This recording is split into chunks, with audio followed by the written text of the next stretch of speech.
Jay Crawford, Adam the Bull, Garrett Bush, and so many big names, it would take me hours to say all of their names.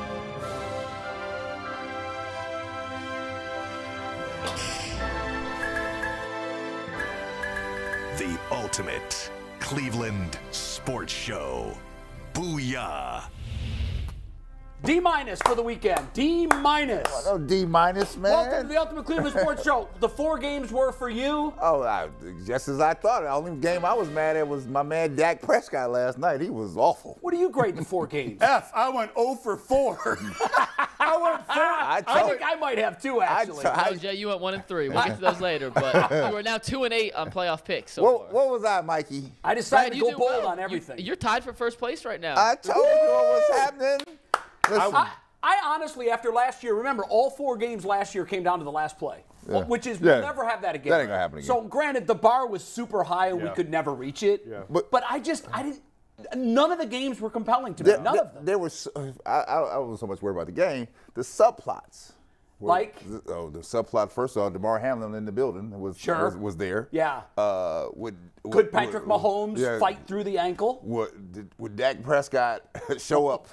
That was the question. And you want to try that tag board now? Speaking of Dak Prescott and the Cowboys, let's take tag board full. We had I didn't know that Anthony was a Cowboys fan. Here he is in his bedroom.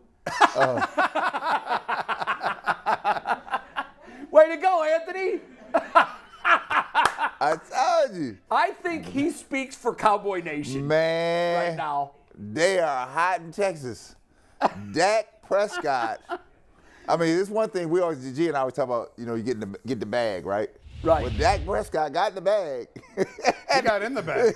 he got the bag. Right now, he's suffocating in the bag. Mike, I sent you a text. Cowboys have signed a new kicker, which we knew was coming. Oh, yeah. I mean, you don't know how that game would have played out because they left points on the field because they didn't try field goals. They weren't. That ordinarily they try. They didn't trust. It's incredible how it literally changed the trajectory of their season. And that extra point that was blocked, that was going to be a miss. That was going to be off anyway. So the Cowboys said, screw this already. Just right after the game is over, they went out and they signed a kicker. And I can't say that I blame them. Mikey, do we have the picture? You literally just texted me it. I need more than like 7 seconds just to get now. to the tag board. I didn't know how long it took for you to transcribe that. Well, the reason I just texted you, it just happened. It happened. We will play the breaking news stinger and then the picture as soon as Anthony. Okay. All right, you let me know when it's ready for air. But we will get that in there. But I knew crazy. it was. I mean, great signing, by the way. Great signing. Well, it was, and they had to do it. I mean, it was. They were desperate. They were desperate. I was talking to somebody this morning, right? I said, you know what this is? The Cowboys are the Brown South. That's who they are. With championships. Yeah, with championships. Yeah. We got championships too. We got championships. Yeah, but theirs are in the Super Bowl era. That's an insult to the Cowboys. No. Hold on, Jay. Think about it, right? Think about the shenanigans going down here in Dallas. Think about these shenanigans, right? Yeah. Right? And compare that to what's going on here sometimes, right? Well, it's on par. Yeah, but one is competitive and chokes at the end. The other just is on their couch every January. No, one is selling you a bill of goods every year. That's true. And we're sucking it up is it 1 or is it 2? Sell us a bill of goods. It's unbelievable. By the way, if you're wondering, Bull is out today not feeling well. After the Bengals' big win yesterday, which really the Bengals now positioned very, very well. Yes. And I know that they have to go to Kansas City, but Mahomes' ankle we don't know. Right. Although I do know that the team officials said that he woke up Sunday feeling much better than they expected. So that's a good sign for Kansas City. But I got to tell you, I think at full and even strength, I think Cincinnati goes in there a slight favorite, in my view. Cincinnati's been playing the best ball. When we scored it out last week, I told you Cincinnati's been playing the best ball. Outside of Philadelphia. They are outside of Philadelphia. I'm staying in the AFC. AFC. Yeah. Right. But they have been playing lights out. And Burrow, if you cannot tell, got a swag to him so tough, right? He said after the game, what did he tell him? Go get your refunds now. Yeah. Who did that foolishness? You know what? I'm wondering, is he feeling himself too much? Nah, I like my quarterback to be confident. Sometimes even cocky, but I think he's borderline arrogant right now. There's an edge to the premier players in any sport. But you know how this game has a way of slapping you down to the ground. Right, but Jay, we got breaking news, by the way. Oh, we have The it. kicker signing is official. Here it is. Now, this is who they're going to go with moving forward. Oh, my God. Goodness gracious. You know, there is such a thing as karma. the shenanigans. This man has meddled so much.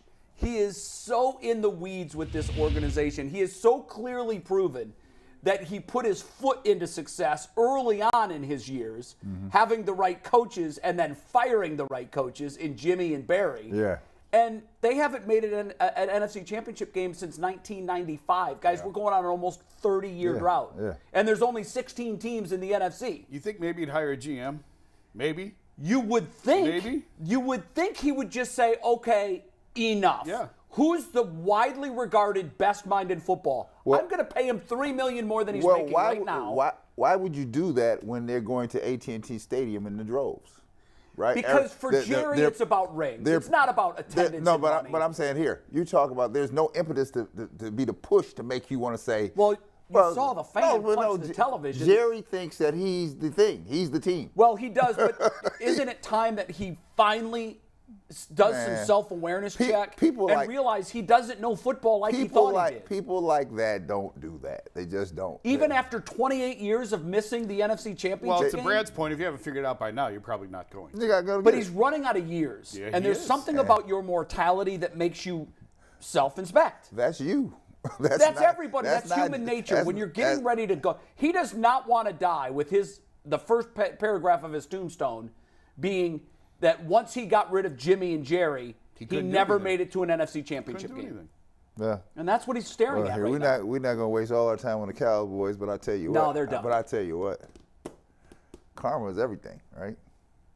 Karma is everything. Yeah. Right? And so you do enough people wrong in this business, any business, it comes Yeah. back on you sometimes. I mean, also in the first paragraph of his obituary one day will be the fact that he fired Tom Landry, Yeah.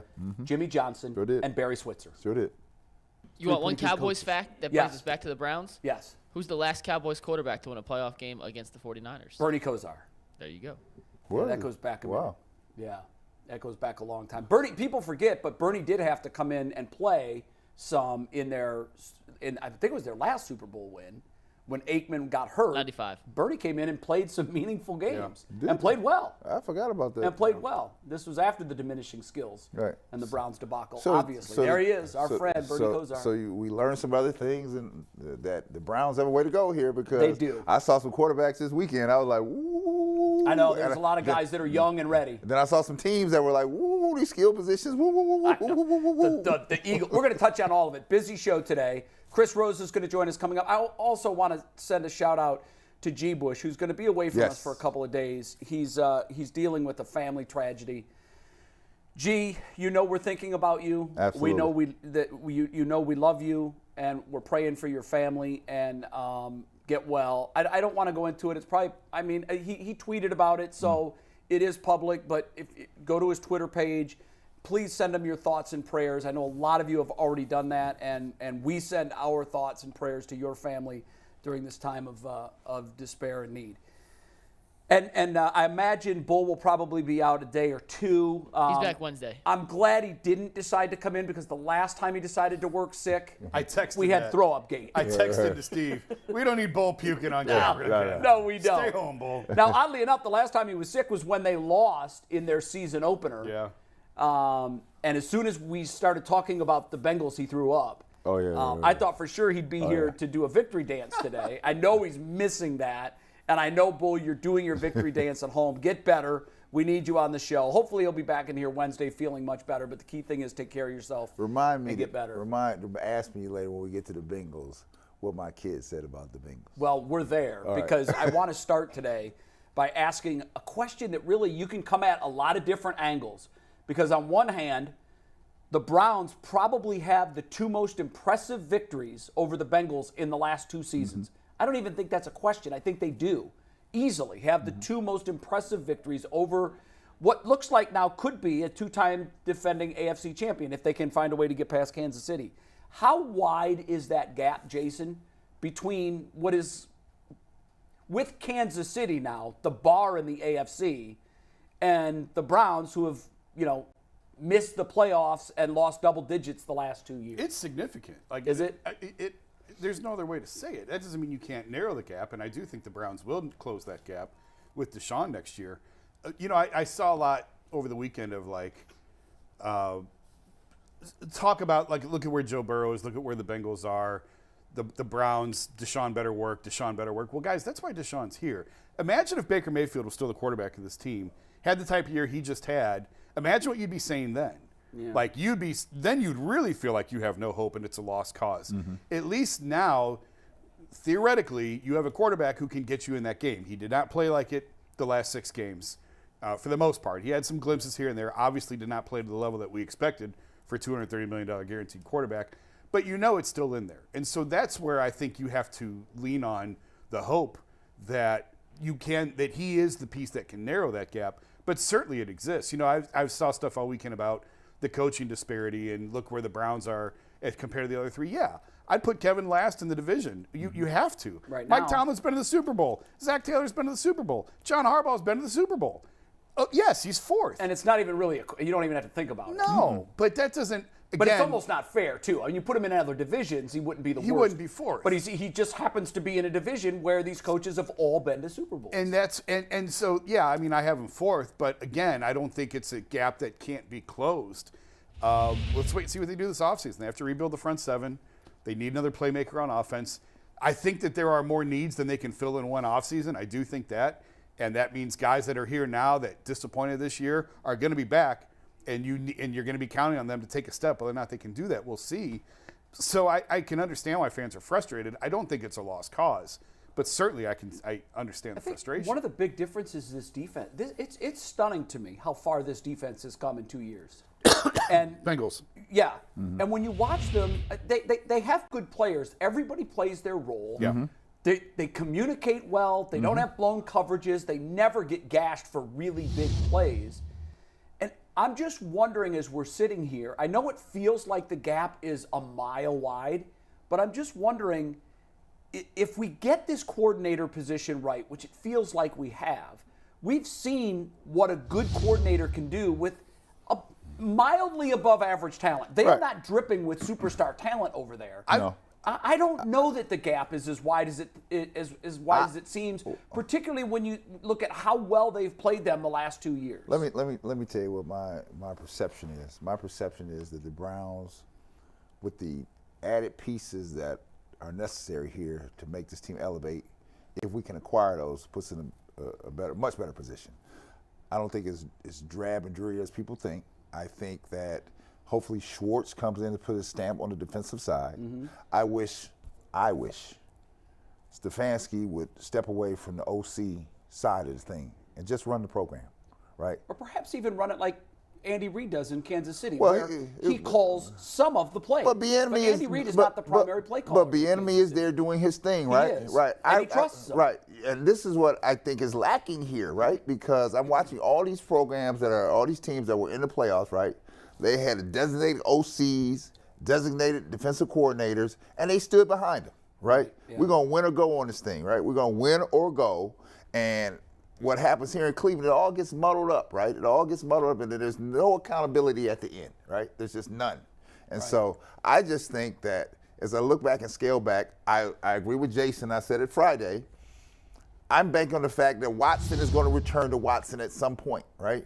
What will we do on the other side of things? The gaps and holes that we all saw all year long that need to be filled, right? That they blindly didn't do. Right. That's got to be done. It has to be taken. Or the gap between Cincinnati, Baltimore, and Pittsburgh is going to widen. The chasm is going to widen. What did your daughter say about the Bengals? So this is a true Browns fan so the hierarchy of the Browns know this. So my daughter Cheyenne, who's at Maryland, I said, listen, they just got back from beating Nebraska. I said, did you cut on the TV to watch Cincinnati? You know what she said? Why would I do that? I said, well, hold on. Joe Burrow did go to Ohio State. And your point is what? I was like, why do we care about Cincinnati? I'm a Browns fan, period. Yeah, I actually turned the game off. She went on about her business. Yeah, I wasn't going to watch it because I realized that Buffalo was outmatched. Uh-huh.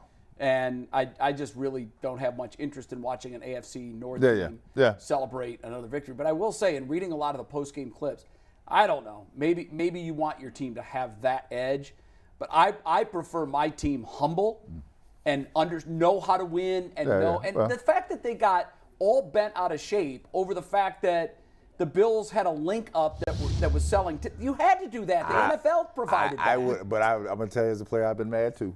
It's both. I've been mad too. Your That's exactly it. I understand that, but you also have to understand the business of the NFL. The NFL had that link available and had to make tickets available. Yeah, it wasn't somebody with the Bills sitting there going. I'm not. And the way now I know the Bengals took it that way, but. I think you got to understand how the league works. I think it's deeper than that also, in that the Bengals are the defending AFC champs. They went to the Super Bowl last year, and nobody talked about the Bengals. And they felt year. disrespected. It that was all is about fine Josh Allen and Patrick Mahomes all year long. And I understand And I've said I thought the Bills were going to win the Super Bowl this year. It's always been the Chiefs and the Bills in the AFC. Nobody has talked about the Bengals. And now they're back, and I think that's what's got you them talk about bulletin board material. Now, Jason, I played with a guy that all he did was read the paper and every magazine, every paper. And look for any perceived slight he could find. Any little bitty slight here, like, you said this. And I understand that. I mean, and I took that personally. I took it personally. Use whatever you can use. But at the end of the day, I don't know. We'll see. I mean, it can be a good thing. If they go on to win the Super Bowl, then maybe that's the edge that they need. You just want some class. I know our team didn't have that. We wanted them to have some kind of swagger. Right. I just wonder if this doesn't borderline where it goes from confident to cocky to arrogant. And I heard some things after the games. The cigar, I know you guys probably saw the Eli Apple video where he's smoking the cigar in the locker room. First of all, I celebrate when you hold the championship trophy. Is that even allowed indoors anymore? I don't know. I wondered about that. I don't know that the NFL will. They'll probably you do whatever you want when you are in the playoffs. But you know what? Like, do you really want to do that after a divisional playoff win? Yeah. You unwrap the cigar when you hold the trophy. Well, here's the problem. Like Eli Apple's an Ohio State guy, so I'm gonna back your guy. I'm back my guy, but come on now, Eli. You had some troubles last year. Hold on now. He had some troubles this year too. I think I know he has. In smoking that cigar, if the Chiefs are in Kansas City looking for a slight, they can watch that video and say, "Oh, these guys feel like they're here." Oh, he's doing cigar smoke. Yeah. So let's see. Let's bring the smoke. When we see the Bengals, I don't know. It's gonna be fun. My hope is that the we get a Patrick Mahomes who is 100%. I don't think there's much of a chance he'll be 100%. I think there are going to be some lingering. You saw the video. Come on. It certainly didn't look great. How much pressure, though, Jay, is on this current group of Browns management watching the team that used to share the cellar spot in the division with Cleveland? Even though they've had success and have gone to a couple of Super Bowls, they haven't won one. But Cincinnati was kind of their cousin in the AFC North. Yeah, we're down here at the bottom. Pittsburgh and Baltimore. Now their cousin is atop of everybody. How does that put more pressure on the Browns that it's not the Steelers or the Ravens now? It's the only other team in the division other than them, the Bengals, that are reigning supreme. I think it's that and the fact that the Steelers and Ravens are still there. Right. Like the Steelers still finished ahead of you, and this was the year when they were supposed to be rebuilding, rookie quarterback and all that, and they still finished ahead of you. So it's a combination of all of that, of course there's a lot of pressure. Everybody's feeling the pressure over there. I still think if you fix the front four on your defense, it's going to solve a lot of the other problems that you have. I put a scatter chart in our group chat a couple weeks ago that I did after the season on EPA, defensively pass and rush. The Browns' defensive pass EPA, what they're giving up passing-wise, basically it's an advanced stat metric type thing. They're on par. I got it right here. They're on par with Dallas, Buffalo, and Cincinnati defensively in the pass defense. Even with all the busts that they had early on, even with everyone screaming about Joe Woods, the pass rush wasn't the pass defense really wasn't the issue this year. It was the run defense. Right. And we talked about it midway through the year. They were historically bad. It was the worst in 25 years of this metric. It was the worst. You couldn't find one worse. That got fixed over the second half of the season. They actually didn't even finish last, which is surprising considering the ground that they made up. So that's why I think you have a hope that they can get this right. Jim Schwartz is here to get the most out of Myles Garrett. I firmly believe that. Okay. I think it was Flores and Schwartz were sort of the finalists for that. And I think they looked at Schwartz's system and said, this fits Myles best. We can get more out of Myles than what we've gotten. And that's why Jim's Let here. me ask you a question to that point. Again, it comes down to this. You just made reference to it. So teams that have needs, they make moves. You just talked about Dallas making moves, right? When they don't study long. It doesn't take them long to study. This thing on the front four, the defensive gap that was up front in the middle of the line was sitting there for months, right? Well, we knew it in training camp. Right, and we did nothing, basically, nothing. So it's really tough to address that once the season starts. I saw Dallas when the guys were shaking kicks. They were like, "Let me find me a kicker." Well, it's a little different though. With No, kickers. but I'm saying, I mean, it's tough. Will you make a move necessary to get better? Well, the time to do that is clearly the offseason. Yeah. That's when you can do that, and the spotlight is glaring on it. The Bengals are sitting in a potentially dynastic spot right now. In fact, if they win Sunday, you could start. You can say that the foundation is there for a dynasty in Cincinnati. Now, the big question moving forward with the Bengals, and particularly with this organization, this is a big question. They're going to have some real dollars and cents questions facing them moving forward. Most people when it do. comes to who they keep and who they let walk. And they don't have Haslam money. The No, Brown they don't. family does not have Haslam money. Right, and we've seen that historically through the Bengals' existence. The Brown family has been notoriously cheap. Now, I don't think there's a decision to be made at all on their quarterback. I mean, you just cannot let a player of his generational talent get away. Right. So you have to sign him.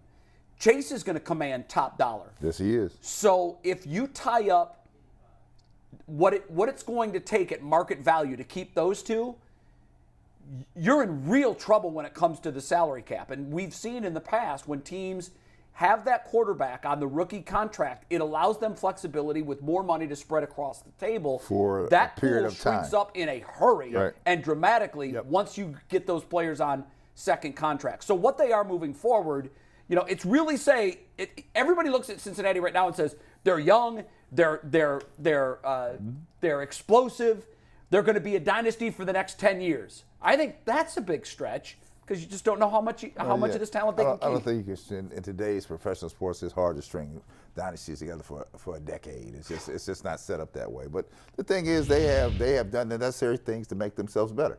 I bring us back to Cleveland. Will we do the necessary things to make ourselves better? Because you talk about comings and goings. Well, who's going with us? Because there's a few of us that won't be making a return trip here in July, right? You got Kareem Hunt sitting out here. You got a bunch of other players sitting out here. You're going to make a decision on them because they're eating up salary cap money here, right? Yeah. We got to start getting ready to prepare ourselves to make moves here. And the moves are not made in June. They're not. As soon as the season is over and everybody's saying, I'm available. We'll talk about this in depth throughout the week, but thumbnail reaction to the favorites in the AFC and NFC. Right now, after watching what we saw yesterday, I'll give you a chance to change your Super Bowl picks for a minute. Who do you like now? Philly and Cincy. I said Philly and Cincy from the beginning. Did you really? Yeah, I did. Yes, I did. I liked Philly from the beginning in the NFC. The Hurts injury I was a little concerned about. He looked great Saturday, what little I saw. I was at Guards Fest, and then I went to the Cavs game Saturday, so I didn't see a ton of that game. But I don't know how you can – and I like where the Bengals are at. They're playing the best football of anyone in the AFC. Yeah. It's going to be a tall task going into Kansas City. Yeah, it's tough. But I think, the equalizer might be Mahomes if he's not – by the way, hats off to Chad Henne. Oh, came in and did some superb work. He literally now has the longest playoff drive in Chiefs history. Jeez. He came in a spot. Really I tough mean, spot. 2-yard line, and from what's going on the sidelines that Mahomes is going to the locker room, and it's going to be a minute, and he probably won't be back. And I think their season hung in the balance in that moment. And just how Browns fans found out a couple of years ago, that backup quarterback, and I'm going to make a point coming out of this, and we'll see what you guys think and whether or not it's likely to happen. Oftentimes, the most important player on your roster is your backup quarterback because we know the way the league is set up. You're going to need him at some point in time. We were talking about Bernie Kosar in '95. Came off the bench to relieve Troy Aikman and helped get the Cowboys to the Super Bowl. Chad Henne, a couple of years ago against the Browns, converts a huge fourth down, plays just well enough to win. Where I'm going with all of this is we saw out of Jacoby Brissett enough to know that this guy has value. Now, I know that he's probably going to receive some good offers on the free agent market. But after watching Chad Henne do his deal, it just struck me more than ever, I hope the Browns bring Brissett back. I don't think it's going to happen, but whatever extra couple of million that it would cost, what good is it if you've got this Mercedes-Benz and the engine drops out and you don't have a solid replacement to put in its place? Well, the Colts went the opposite way for years with Peyton Manning. I think Jim Sorgi was that, I could have been their backup quarterback under Peyton. So there's different ways to do it. I agree with you in theory. I'd love to see Jacoby Brissett back here. It's going to be too expensive when you talk about, we've said all offseason, they have to rebuild their front seven. And they got to look at defensive tackle. They have to look at defensive end. Probably need a linebacker, receiver. It's going to get to the point, Deshaun's taking up $55 million on their cap next year. It's to the point where I don't think you can afford $10 million on a backup. Case Keenum cost him $6.5 million as a backup a couple years ago. And that was a lot. And so, I think Jacoby, theoretically, I don't think it's unrealistic to think he could get $8 to $10 million this offseason. He may get a starting job. He could. Kellen Mond's going to be their backup next year. That's why, I agree. Just That's accept why it now. Kellen Mond's And Deshaun Watson's you know what? You might be in a position where it's great that you have Deshaun Watson, but you're going to need a backup quarterback at some point in time. Every single team does. And I know they've got a lot of needs, and I understand that, but I hope there's at least conversations. I don't know what the market's going to be. You're probably right. It could be in the $6 to $8 to $10 million range. Particularly, Indy doesn't. There's a lot of teams that don't have quarterbacks. Yeah. I saw enough out of Jacoby Brissett in the 11 games that he started. Wouldn't mind being a backup. He's a serviceable He's exactly guy. what you want. He keeps his mouth shut. He's a pro. Everybody respects him in the locker room. Everybody believes in him. They have the faith in him. He's perfect. He wants to play. He wants to play. He's going to be too expensive. He wants to play. Yeah. So here, this is the question, because you're out here to beat it with these guys. When do you pose the question to bury them? What are we doing here? That's what I have not heard, right? Because you had enough time to analyze where we are, right? What are we doing here? Well, they're not going to answer anything directly. We know that from watching these guys operate in their news conferences, they give us everything but news. They give us word salad. They just vomit all kinds of words on the podium, and then afterwards you listen back to it and say, he said even less than I thought he said in real time.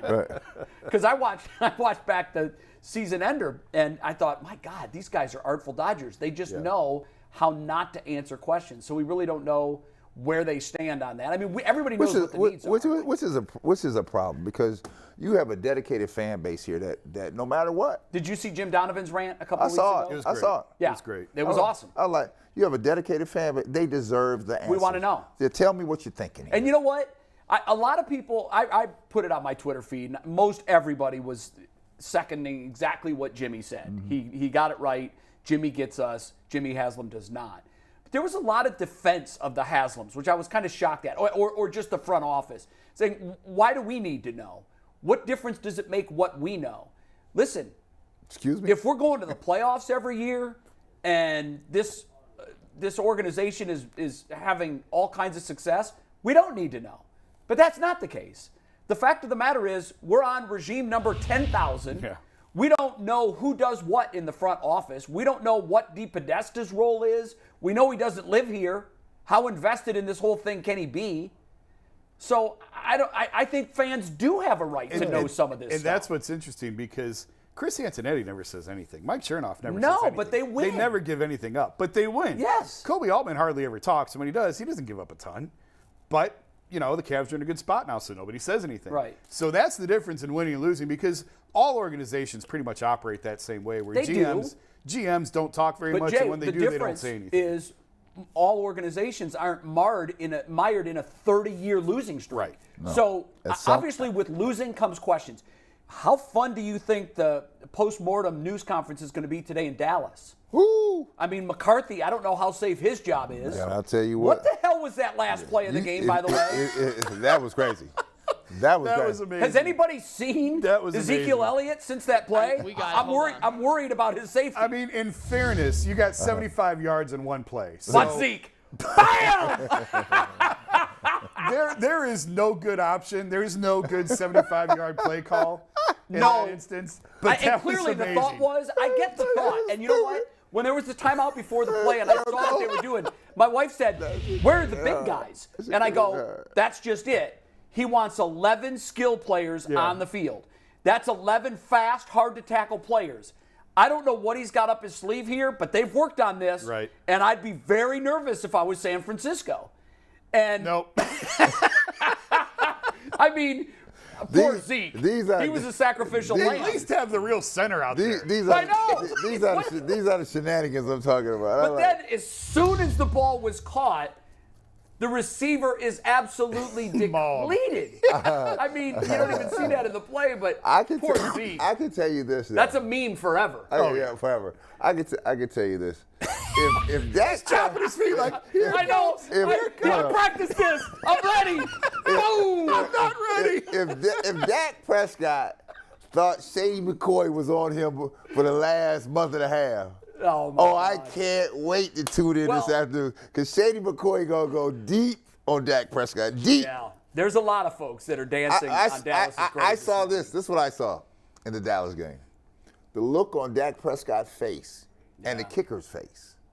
I was like this. Let me go start cooking the dinner because Dak threw two critical picks that you just can't throw. Like you don't see these dudes standing there. San Francisco's got a great club. They really do. Their defense is phenomenal. Both of those defenses are excellent. So good. Yeah. So good. But I think, to me, the passing grade has to go. And I know his numbers weren't gaudy, but, again, Purdy does enough to win. He's got so much talent around him. That's the deal. I know he does. Just don't make the big mistake. That's the deal. Yeah, and that's what putting him in the Hall of Fame. Yeah. If you put him a minute and a half on his own 20, got to have it. I don't think he's not getting it done. No, we haven't had to see that yet, and we may find out. I know this. We said this week that we're going to find out because this is the biggest defensive test he's faced. He passed. He passed the test. But he passed it with like a C. Right. You know, I mean, he was okay. Right. I thought the catch by Kittle. Yeah. First of all, it was a ballsy throw. It should have been a pick. You're right. It should have been a pick. Kittle saved his bacon. Yeah. But, you know, so many times throughout this 8-game stretch or whatever it's been, he's made these onion throws where I'm like, wow. Yeah. And that I think is coming from being empowered by Kyle Shanahan, who's this quarterback whisperer who some way, somehow, and I think Stefanski's probably kind of a poor man's version of that. When you look at what he got out of Baker, what he got out of Brissett. Absolutely. This could have changed on a dime when Trayvon Diggs missed the interception on the goal line, right? So there were so many things could have swung the other way. You'd be saying a different story. Sure. The question is, you know, listen, he's moving on and everybody's going home. That's it. He's still here. He's one of four. Right. He's still one here. Of four. Right. And I couldn't help but ask myself this question, and I know we've talked about it ad nauseum. Chris Rose is coming on the program. It'll be one of the questions we pose to him. It's on this whole confidence scale of 0 to 100, how confident you are that eventually, Deshaun Watson is going to be that guy again. And we posted on Twitter our discussion of this topic last week. We posted it on yesterday. And one of the responses was very interesting that I happened to see. What was it? It said, oh, you mean return to that guy that had all that playoff success in Houston, that guy? When is he going to return to be that guy? And it kind of hit me because we know that he didn't have that. And everybody said, well, he didn't have any talent. He didn't have any talent. It was a bad team. But he did have talent around him. He had an all-world receiver with him. Oh, well, you need more than an all-world receiver. Well, apparently you do. Yeah. But my question is, in that MVP caliber year where his team only won 4 games, I think it's fair to ask the question, return to what he was in Houston. He won as many playoff games in Houston as Baker Mayfield but you won. can't say that because the team he had in Houston is not like. Let's look at the teams we saw this weekend. Multifaceted, multi-talented.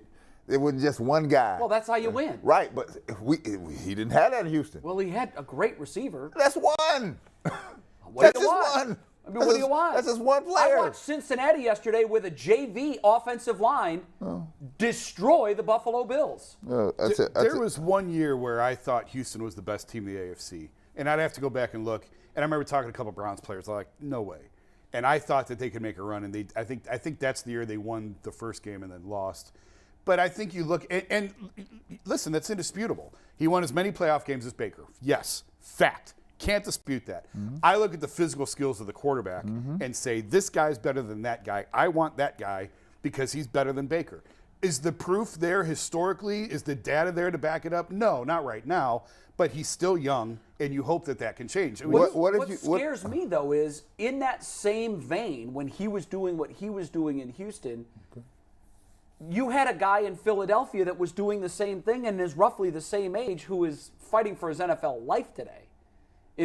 So, I mean, we've seen the rise and fall of these quarterbacks over the last decade is real. Yeah, it is. And so now here's what a friend of mine texted me when we were watching Kansas City on Saturday.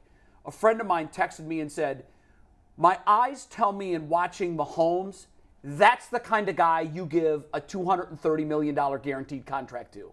Mahomes is going to play in his 5th consecutive AFC Championship game, and he's less paid than Deshaun Watson. So let me jump in on that, right? Great players have a psyche about them that separates them from the rest. I don't care what sport it is, right? Do you remember when Mahomes, this had to be a year or two ago when Kansas City was struggling, Mahomes, they got put out the playoffs, and everybody talked about Mahomes. He had to go back. He didn't look the same. He didn't have that confident swagger that you see now, right? And when I see Watson, I don't see the guy I saw in Houston. I don't. Well, he's not here yet. Right. Yeah. I don't see him, right? But it's fair to question, is he coming? But I go down the line. I said, you didn't see that same swag out of Brady. You didn't see that same swag out of Carson Wentz. Aaron Rodgers. All of them. When they lose that edge, right, they become regular. They're regular people. And that's what Deshaun was this year. He was regular. He was regular. I would also argue, if you go back to Houston, Bill O'Brien was a terrible NFL head coach, and that's who was guiding the Texans. Now, I believe in Kevin Stefanski. I've made that clear. Yes, you have. And so I think he's better than Bill O'Brien as a head coach. And if you by the way, did you see O'Brien is likely headed back to New England as the offensive coordinator? That's a fine role for him. It's amazing. It's amazing to me. I think one day it's a 30 for 30. A deep dive into the Belichick coaching tree. Yeah. When you look at the coaches that have left New England to get good head coaching jobs. They've done nothing. And have flamed out time and time and time again, and oftentimes end up going back to New England. Charlie Weiss, Romeo Crennel, Josh McDaniels, Bill O'Brien. I mean, we're top missing of our head. some, too. Oh, yeah. Oh, for sure. We're missing a couple. Eric Mangini. Mangini was another one. It's amazing to me. And it really, to me, it speaks. I watched the Nolan Ryan documentary over the weekend, which is fabulous. I strongly recommend it to any baseball fans. If you've forgotten how dominant he was, it reminds me of this. When you think about Ryan, as this is the argument I use to make, is he is the greatest power pitcher of all time, period, end of discussion. I've got stats for years that would back that up. But one of them is he not only has the most no-hitters, 7, which is 3 more than anybody else, he's got the most one-hitters, the most 2-hitters, and the most 3-hitters in the history of Major League Baseball, and has this is the cherry on top, he has the lowest batting average against in the history of Major League Baseball for any pitcher. Oh, wow. He also has the longest career ever, 27 years. That separates Nolan Ryan from all the other power pitchers, like this coaching tree argument separates Bill from every other coach. It was all Bill. And they thrived and flourished under his tutelage, and the second they left the nest, they flopped miserably, even taking with them what they had learned from Bill. And that's why it's so fascinating. I was thinking about this morning. A guy has a good run as a coordinator. He's instantly snatched up as a head coach. Just because you're a good coordinator doesn't make you a good head coach. Oftentimes it doesn't. We've seen Zach Taylor. Zach Taylor went from I think he was the quarterback's coach to a head coach of the Bengals.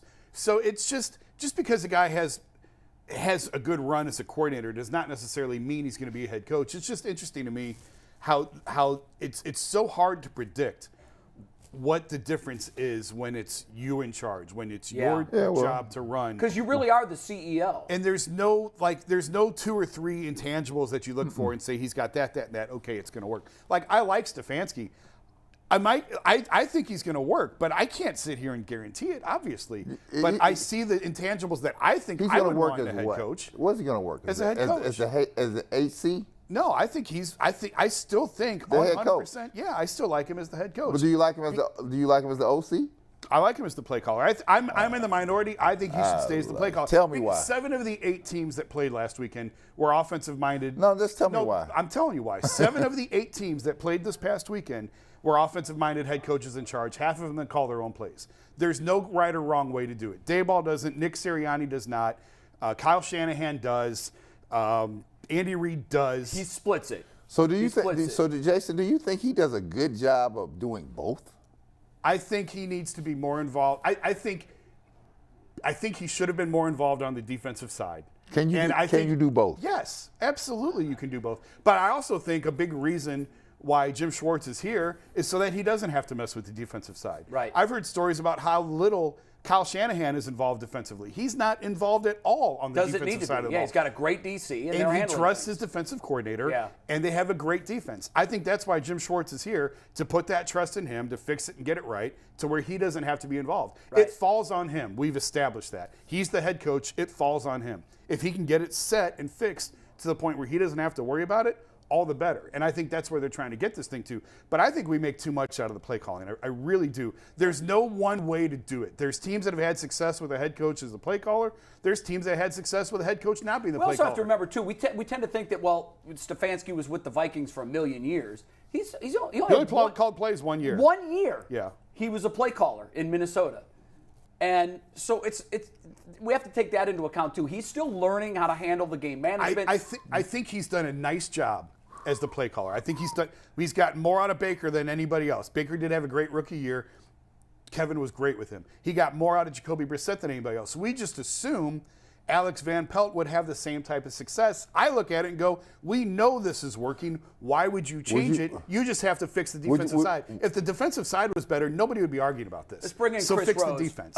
Chris, welcome to the Ultimate Cleveland Sports Show. Great to see you again. Your thumbnail reaction from the playoff games over the weekend and our Final Four now. Well, not as fun as Super Wild Card Weekend was. That's a fact. That is a fact. I mean, we finished up strong. I thought the Niners-Cowboys game, although, low scoring, was really, really good, fun to watch. I think my overall impression is the AFC North's in trouble for a little bit. Yeah. The Bengals are really, really good. Wouldn't surprise me if they're the ones hoisting the Lombardi at the end of the day. They just don't care. They'll play anybody, any place, anytime, anyhow. And I heard you guys a little bit earlier wondering if Joe Burrow is borderline arrogant. I'd take him in a second. I would too. Yeah, I mean, it's just, he's great. He's phenomenal. He's not scared. He has pinpoint accuracy. Those guys all believe in him. Mm-hmm. There's, there might be bravado, but it's authentic. And they're in really good shape. They are in really good shape. In part for a long because time. They haven't missed. Obviously, they got the most important part of the equation right at quarterback, but they really haven't missed on their mid-round draft picks either. I mean, they've got guys that are contributing up and down the board. I think that's the biggest difference. Well, maybe just one of the biggest differences between the team 276 miles south and us is that they're getting contributions from guys they needed contributions from in their middle rounds. Chris, let me ask you a question. You bring up the Browns and Bengals. What do you see when you see the Browns? Do you see a talent level that's here that can be worked with, or do you think that the holes are so gaping that we need infusion of a large number of new players? Well, the only holes that were gaping were the ones on the defensive line when people were running through them throughout much of the year. So I would start there, obviously. And we know that has not been – I don't know why that exactly has been – I'm not going to say ignored, but put all the way to the back burner, right? We had the two Maliks in 2021. They both moved on. We went with a bunch of guys who, as I said, are kind of third and fourth round picks and said, hey, we believed in you.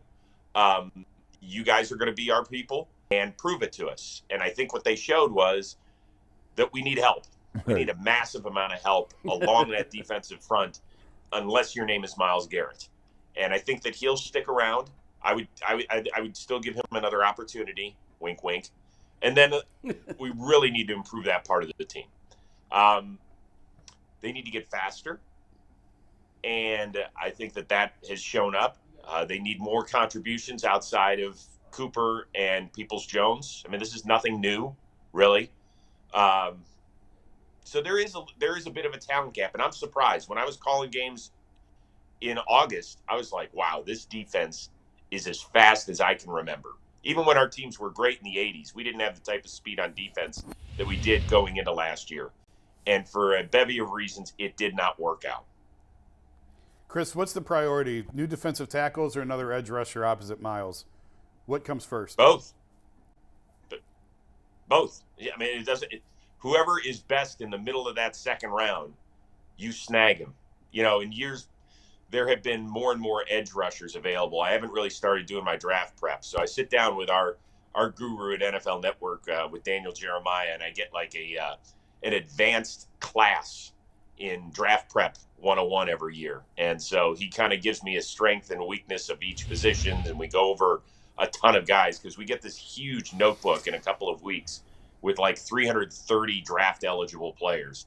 And it's a ton of fun. It's a lot of work, but it's really cool. And even though I'm obviously studying, all 32 teams, I'm sitting there in the back of my head going, which one of these guys would fit just off of Lake Erie best? So, they need – I look at the Eagles next week, right? They had 70 sacks this year. They had 4 guys in double digits. We had 1 guy with more than 3 sacks. You tell me. Yep. Oh, I just threw up in my mouth a little bit, Chris. Thanks. It's okay. That's I'm happy to sad. help you do that, Jay. That is absolutely awful. Hey, what do you think of Jim Schwartz? Is he the guy? Good. Yeah, I'm happy with that. I thought it was a little tricky from this standpoint that Stefanski has had 3 years, and it's been up and mediocre at best in some areas. So you have to know, and he's no dummy, he's been around this game for a long time, that they have to make a big step in the right direction next year. Does that mean they have to win the Super Bowl? Probably not. Does it mean that they have to be in the playoff mix? Very much so. And so there are going to be some coaches who would be scared off by that prospect. They all pay attention too. They go, okay, well, this is year 4 of this coaching regime. That's about the time where teams are going to make a decision on the future of a staff. So Jim Schwartz is a guy who had, you heard in his press conference, his health issues in recent years, has been around the game with Tennessee in a consulting role, but I'm sure he missed being on the sidelines. And as long as he got doctor's clearance, go for it. He's a guy to have. Hands the everything that's on Kevin Stefanski's plate as well. So he probably will go up to him and be like, I'm good. You go do your other stuff. We got this. So I think it was a good pickup. So, who do you like for the Super Bowl right now? I mean, I said 6 weeks ago I thought the Bengals were going. I really believed it because I just think that they don't care where the game is played. Somebody has to explain to me why Kansas City will win, to be honest with you. Their quarterback is not going to be 100%. Right. Well, home if field might somehow help. magically – really? But the Bengals Typically don't care. it does. Typically, Joe Burrow hasn't lost a road playoff game. Most teams are like, oh, my God, we got to go here, we got to go there. Until yesterday, Josh Allen hadn't lost a home playoff game.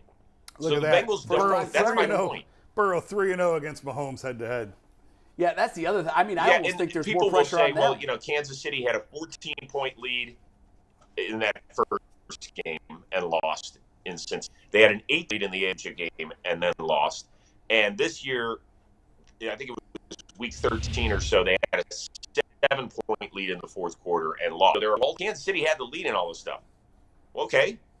But, I mean, last time I checked, we play a full 60 and then some, as in the AFC Championship game when it went overtime. I think the Bengals are really, really good. Really, really good. Who do you like? I think they'll face Philadelphia. Eagles? You like the Eagles then over the Niners? Yeah, actually on opening night what was that, September 8th, every opener, Thursday nighter, I tweet out who I think is going to go to the Super Bowl, and of course I'm miserably off base. I had Philadelphia beating Buffalo on that night. So obviously that's not going to happen. But part of the reason I picked Philadelphia, I got in a few days early when we did the joint practices with the Eagles. I watched the way their offensive and defensive lines were dominating, and I was like, holy smokes, that is going to be a real problem for the rest of the league. I said, I didn't think the NFC East was going to be that good. I was wrong there, obviously, but I could stockpile 13 wins, maybe seed in a bye.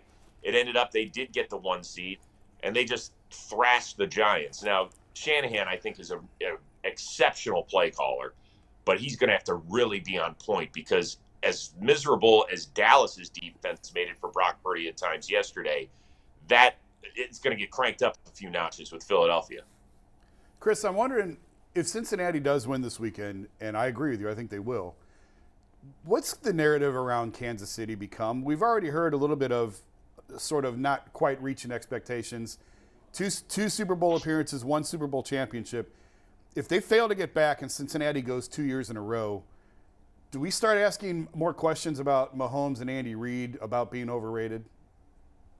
I mean, you tell me. I don't think Patrick Mahomes is overrated. I watch him, and I'm amazed by his play. I think they have shortchanged him a little bit. I think the Chiefs, although the Chiefs have started the ball, and you have to do that to take some of the pressure off your quarterback. As amazing as he is, like part of the reason Cincinnati won that game yesterday was Joe Mixon had his first 100-yard game in 10 weeks. Right? They could not stop the run when they needed to. And it has become such a passing league, and it's so easy to throw the ball downfield that we forget sometimes when you get an 18-point lead, it might be beneficial to be able to run the ball effectively. And so I think that it's more a question of how Kansas City goes about their business, more so than Patrick Mahomes. There isn't one team. I mean, Patrick, I think he's as talented as we've ever seen. Yeah, I shouldn't say he's overrated. I don't think he's overrated, but it's surprising to me that it will have been. I mean, when they first went to the Super Bowl and they won the Super Bowl, I thought the Chiefs were going to win 5 Super Bowls, 4 or 5 Super Bowls. And if they don't even make it back again this year, it's kind of shocking to me that I expected more out of the Chiefs than what we're going to get if Cincinnati wins. Now, if Kansas City wins, whatever. But if Cincinnati wins this game, I just felt like we would be seeing more success out of the Chiefs and more Super Bowl championships than what we've gotten. I think it's pretty hard to get to the point that they've gotten 5 straight years. Yeah. That's why one team has only done it more often. And I think we expect that if you've got your quarterback in place that you're going to get there every year. Well, Kansas City has lost some guys defensively. They obviously lost Tyreek Hill. There were a lot of pundits at the beginning of the year. It was like, well, no Tyreek Hill. This is the year. Denver's going to get him with Russell Wilson workout. Derek Carr and the Raiders made it to the playoffs last year. They're at next step with Josh McDaniels. How'd that work out? And then the Chargers. So, there were a lot of questions going into the year about Kansas City, and they all just went, yeah, we're good. We're good. And now here they are. They're playing a home game to get into a Super Bowl for the last 5 seasons. I just think it would be some tinkering more than anything else. I just think we look for huge narrative. What's wrong with Kansas City? What do you mean what's wrong with Kansas City? They've been to the AFC Championship game 5 straight years. Sometimes you lose, and occasionally a team is better. Andy Reid fell victim to that in Philadelphia. I mean, if you go back when Andy was there, absolutely, he had teams that fans in Philadelphia felt should be playing for the Super Bowl more often than they did, and it was you could feel it coming. It's like it's almost the spoiling of a fan base. We know nothing about that, but it did happen in Philly, and to a certain extent, I have friends that are Chiefs fans that are saying exactly what you're saying. Okay, we're good. We want to be the best. Well, it's tough. There's a lot of other teams that are in that conversation. Hey, and now with these young quarterbacks in the AFC, Tell your friends, Jay, to go back to the days of Elvis Gerbach. Oh. Yeah. Go see how that tastes how for a was little that? while. Yeah, how was that? Hey, Chris, let me ask you a question, because you talked about the AFC quarterbacks, Mahomes and Burrow. How do you think the Browns are able to get Watson back to a level that makes us super competitive? How do you think that occurs here? Well, that, as much as we want to talk about the defensive tackles and getting a new edge rusher and making sure that the secondary is all on the same page, there's really one question. How does Kevin Stefanski and Alex Van Pelt get this offense to operate under Deshaun Watson the way it did with Jacoby Brissett? Because to me, if you had just done cut-ups of Jacoby Brissett's play the first 11 weeks and not shown anything else that happened in the game, you would have thought the Browns were at worst 6-5. Like, he played that well. And then you watch Deshaun Watson, and I get it, the 700 days between NFL snaps and all that sort of stuff. It was alarming. It was alarming. And I think that if they can't get him back close to what he was, then it's going to be an issue. It's going to be a major issue because of the draft capital you gave up, obviously because of the amount of money you've tied into him that's guaranteed. They have to get him believing back in his skills and what he's seeing on the field. Too much, and by the way, I kind of expected this. I think everybody was like, okay, if we're 6-5 by the time we get Deshaun back, we can go 5-1 the rest of the way. People forget how damn hard it is to play quarterback in this sport. Yep. It is hard when you're playing every day. I mean, go look at Dak Prescott, right? He played the entire, the back 12 games of the season, and he still looked lost at times yesterday. Granted, it was against the number one defense, but he did. So now you're taking 2 years off from Deshaun Watson. I didn't expect anything, and that's kind of what we got. He looked too much like Baker Mayfield, right? One read, back up, head to the right, and try and make a play. Like, I saw that script. That's why we moved on. So they got to get him trusting himself, using his athleticism, being able to run, and hopefully an entire offseason where he knows that he's going to be there for 17 games will help. Chris, I know you have a concernometer. We all do. I want you to break yours out on a scale of 0 to 10. 0, you're not concerned at all that he's going to return to what he was in Houston. 10, you're very concerned and you don't think he'll ever make it back. Where are you? Where's your concern level on the likelihood that he returns to what he once was? I would probably say, 4 to 5 is where I am, because I have seen him. I've watched a lot of Deshaun Watson football down with the Houston Texans. He made average receivers look really good. And even in years where their record wasn't good, he was still making tremendous plays. So we know it's there. It's got to come together. I mean, it's really the only question, because the rest of the stuff can be fixed to the point where this team went 7-10. But how far away were they from being the 7th seed? Really not. A couple of plays. Fall on the onside kick. Yeah, Don't throw the pick against the Chargers. Exactly. A couple of fluky plays here and there. But, you hate to even use that excuse because every team can use the if game. But with the Browns this year, it really was I think jarring. that's the point. Yeah. Right. That's the point, is that they're not 4-13. The point is they were 7-10, and like a lot of teams caught right on the cusp of the wild card, there's a few things that you got to tweak, and then all of a sudden you're 9-8 and you're back in this thing, right? Exactly. Heading into week 18. That is the point, is that yes, they are caught in the middle with a lot of teams, and what some teams have figured out their quarterback situation, like Pittsburgh. They don't have any question. They know that they've got their guy. I don't know how great Kenny Pickett will be, but he is certainly good enough to keep them in balls and perhaps win a few as well. The question for the Browns is, what Deshaun Watson are you going to get? If you get closer to the last 6 games of the year, they'll have no shot. If you get closer to what we saw at times in Houston, they've got a really good shot. Has anyone heard from Zeke Elliott since last night? Is he okay? Well, I mean, you can do. So if you can play center in this league, I suppose that's. We were trying to figure out last night where he's going to end up. That's where a he's good going to question. end up, because except in Dak's lap, which God Almighty, that is just incredible video. I remember high school football drills that looked just like that. I can only imagine when they're like, okay, Let's run the play where zero. What do you actually digest that and go, yeah, this probably isn't going to work out great for me. It's almost like, the odds of anything working were 1 in a million. Right. I mean, you got over 70 yards to go.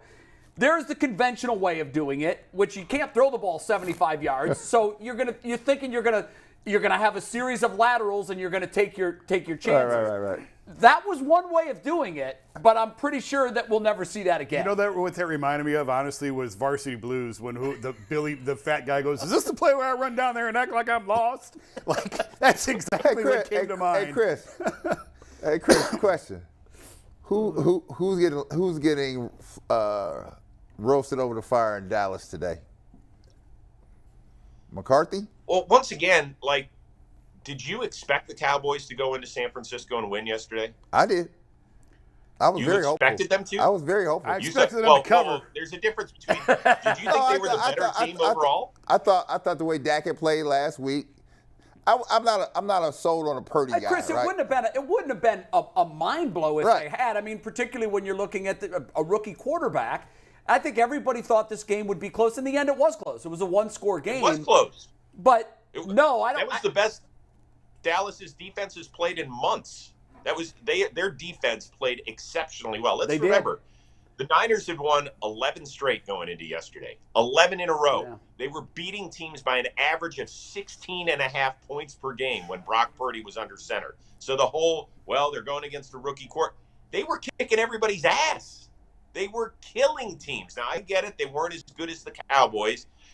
But you have to kind of throw Monday night's game out because the Buccaneers are terrible. They're only in the playoffs because somebody had to freaking win the NFL. If you rank the teams, if you did your own power rankings, be honest, where would you have put them? It wouldn't have been in the top half of teams. The Steelers were better. They didn't make the playoffs. The Lions, they didn't make the playoffs. So they're not in the top 10, in my 18 to somewhere around. So the kind of didn't surprise.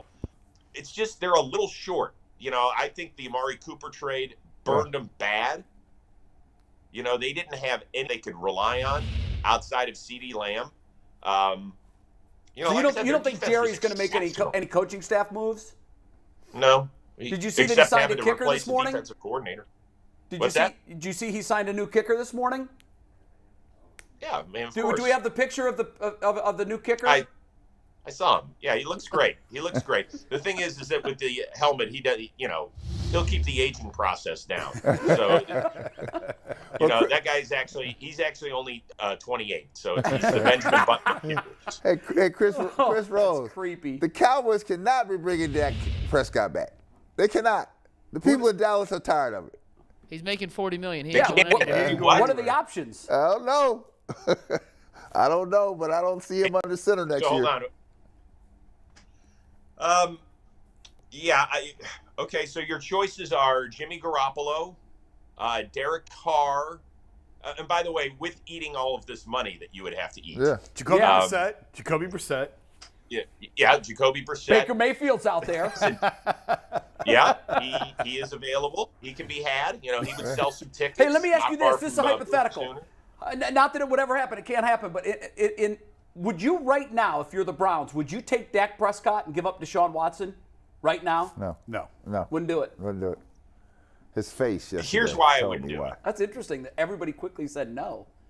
Well, here's why I wouldn't do it. Okay. I think Dak is still in to run the football on a consistent basis because of that leg injury that he suffered in 2021. And we all understand that.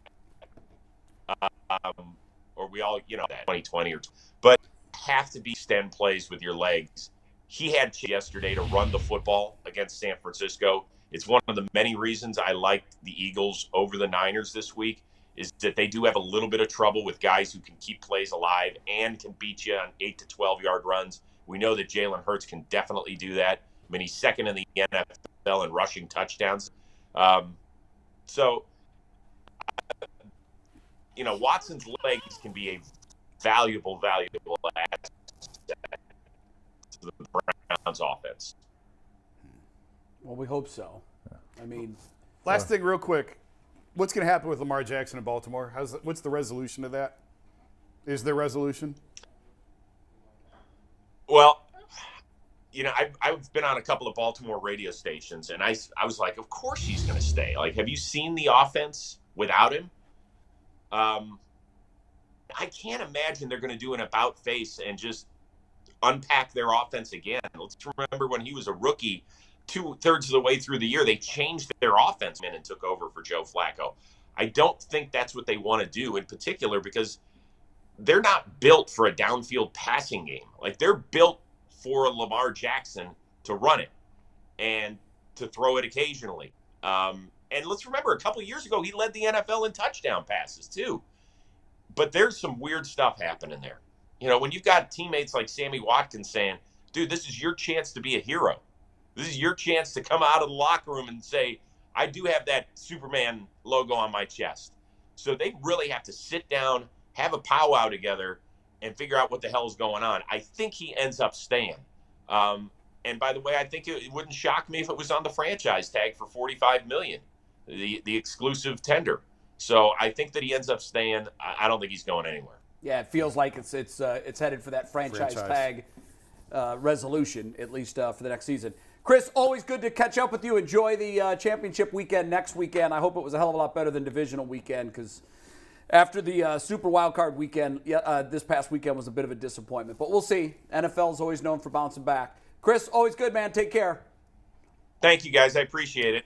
Cleveland native, Browns fan, NFL Network's own Chris Rose with great analysis, not just on the Browns, but all things NFL.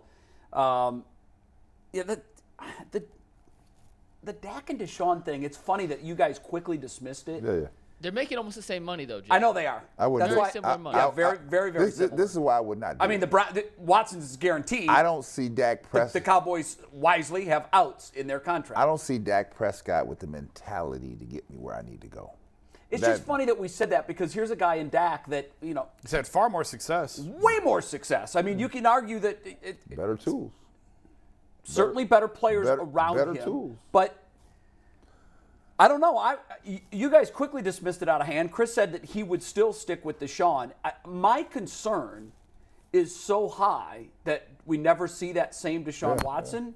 I'll take the devil I know versus the devil I don't. You got a legitimate concern. I was just thinking about something when Chris was talking about it. Would Baltimore swap quarterbacks with Dallas? What's that? Would they swap? You know how you can sign a person and then say we get the money close to. Would you swap? That was my question. Would you know? Would the Ravens swap with the Cowboys? Oh, with the Ravens? I don't know. I mean, he's not signed, so you'd have to sign him. It's like a sign and trade. It's like that. It's like that. I mean, would you do that? Because see, myself, I don't know if I could go back with Lamar in Baltimore. The message that went down in the playoffs. I think he's damaged the locker room. I do too. I think there's bridges that are on fire. And I talked to people with the Browns with Baker and said that the locker room has been damaged. How do you come back from that? The locker room is broken.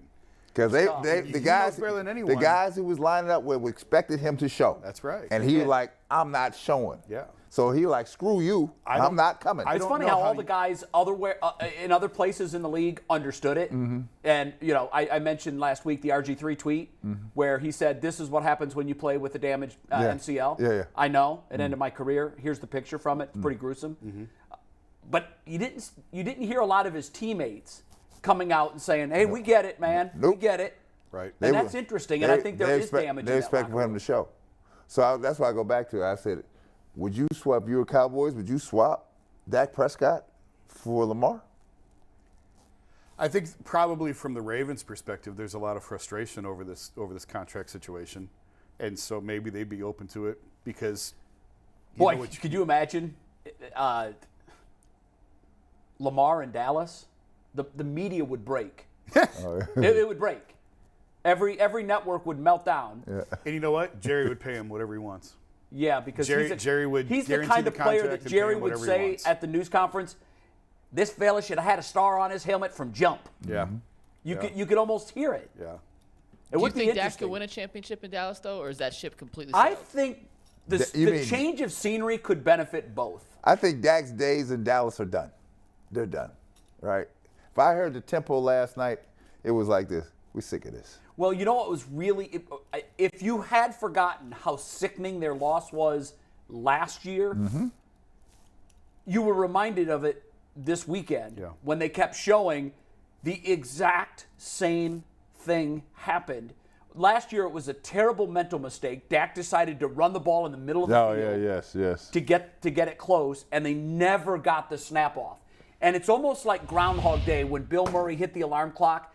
Here you are, fast forward through 364 days and a whole season. You're back here again. You've got it in your hands. You have a chance to make it right, and you don't.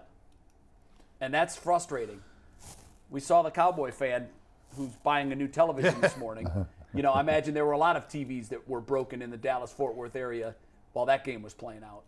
How is last night's outcome different if Pollard doesn't get hurt? That was a huge blow. That was a big blow. We haven't even talked about it. It was 6-6 when he went out. Yeah. They were driving. After that, they averaged like 3.5 yards per play. Very fair question. And what it struck home, Bull has been saying this for a very long time. I don't have the number in front of me because it's on our text tweet. It was about 10,000 texts ago. But Bull had texted that on his last 40 carries before this game, I got it. Hold on. It's Zeke even had better. 74 yards rushing, if my memory is right. It's even better now. Give me 1 sec. So it was 40 rushes, 74 yards. And so this is an apple-and-apple comparison because you've got a guy in there that's also getting a lot of work. And Pollard's running crazy over people. Zeke's not coming back to Dallas, right? Part of that also is they use Zeke in short yardage. They do. He's the short yardage back now. So when you're at the 2 and you're you not get going the ball, for breaking plays. You're not going getting for 1 6, yard. 7 yards. So I think that's a little misleading. It is. But at the same time, Pollard's the better back. I think it's pretty evident. And here's the issue. Pollard's clearly the better back. The Cowboys signed Zeke to a long-term extension. They did. If they cut him this offseason. Cost them how much? $12 million in dead cap space. That's so punitive. He's making 18. Dak's under contract for 4 more years at $40 million per. And over his last 6 games, Zeke averaged 2.6 yards per carry, 82 carries, 213 yards. It's over the final 6 games of this season. Mikey, that's why I said Dak is a perfect swap for Lamar, right? That can unload that $40 million because you're going to pay Lamar some crazy sum of money, right? There's your swap. Zeke Elliott, they're not bringing Zeke Elliott back to Dallas. This is not, right? They're going to figure a way out of it, right? Because his production is not there. Jay, though, how much does it change things in Baltimore that, and Chris talked on it, Dak's much more hesitant to run post-injury than he was pre-injury, and let's face it, it's the mix of those skills that make Dak. Yes. And it's the mix of those skills that make Lamar.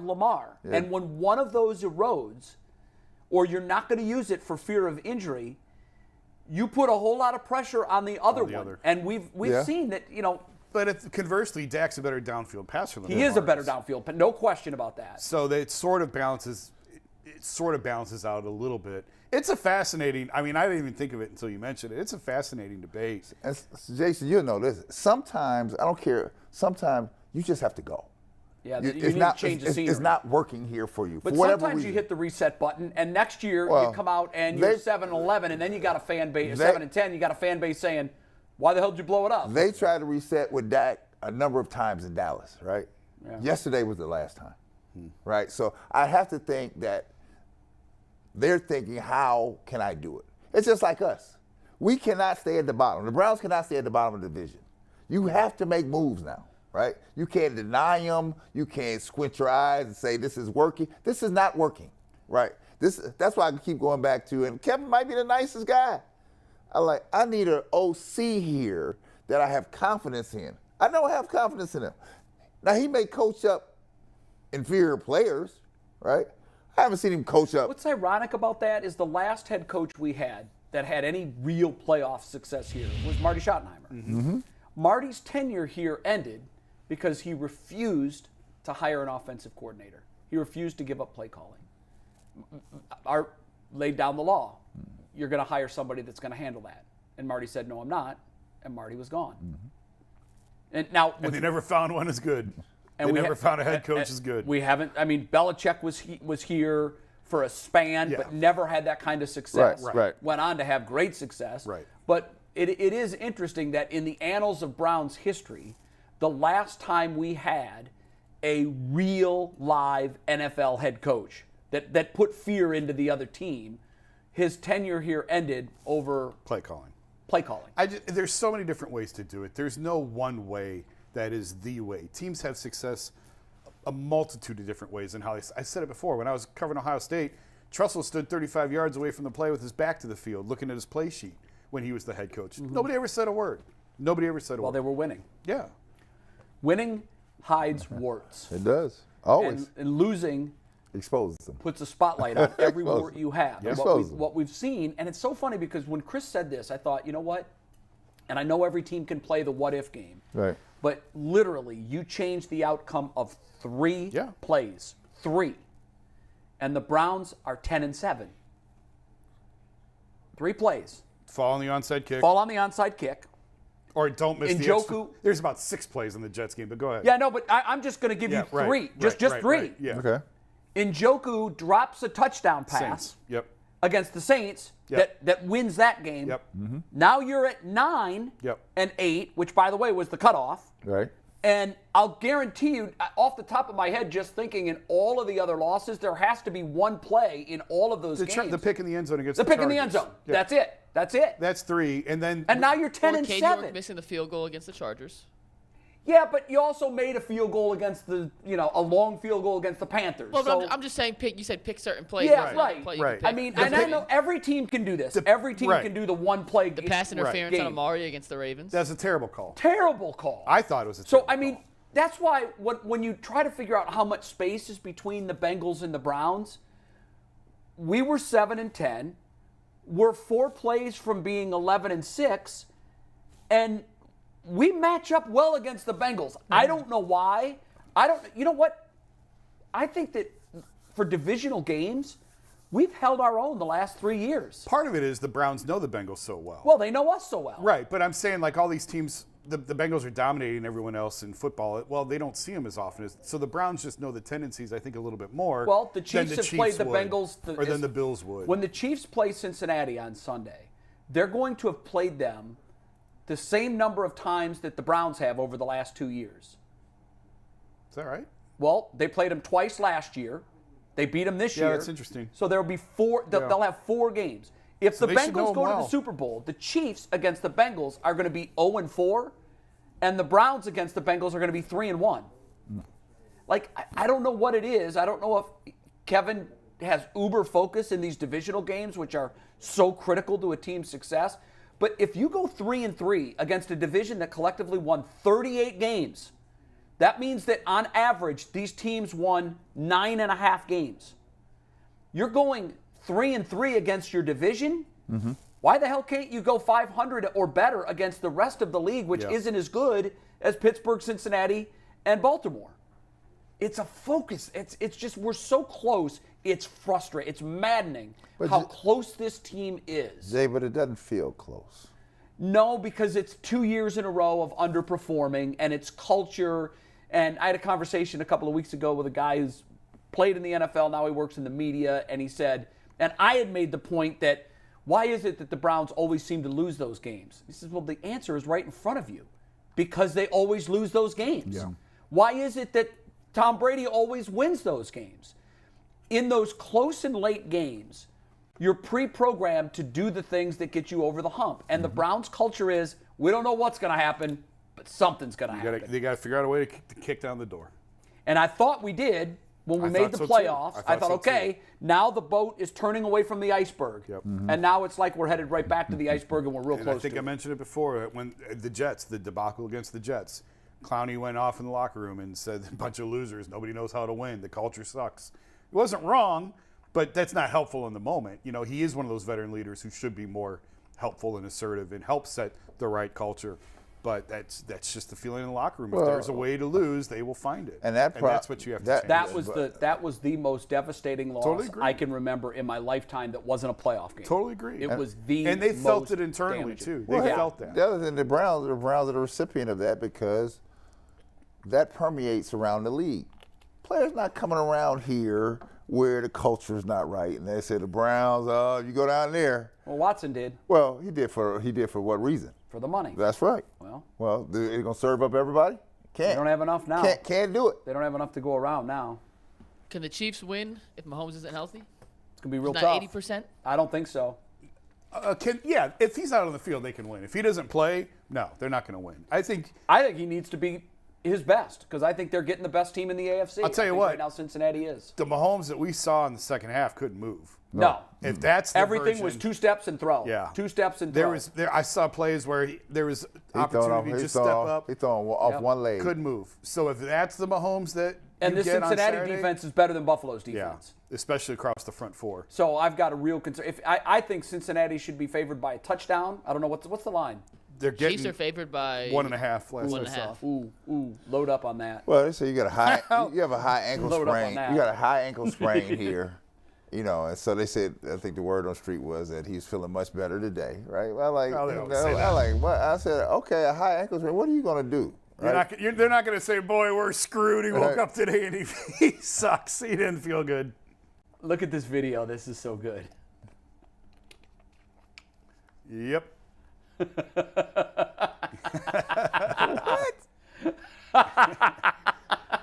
They're changing the report card on Mahomes. That is so good. Yep. You're crazy. That's my favorite date. Oh, God. I thought it was pretty interesting that the Chiefs medical staff took a stand and said, absolutely not. Yeah, and I give Andy Reid kudos. He's Yes. like, no, you're not going back in. The medical staff and Reid and everybody involved in that decision made the right decision, where we've seen the other way. Miami Dolphins this year sticking Tua back out onto the field when he had no business being on that field. Mm-hmm. And what ultimately happened, it cost Miami their season. Mm-hmm. Because had they left Tua out a week or two to fully recover and not suffer that second concussion, which was devastating, Right. and we saw the effects of that, maybe at the end of the year he's able to play. And by the way, the coaching job of the postseason, even though it was in one game and in a defeat, may have been McDaniel in that loss. Because I still don't know how they kept that game as close as they did. Yeah. With a third-string quarterback. They had no business being in that game. Yeah. And there they were. The Bills helped. Josh Allen was sloppy with the ball.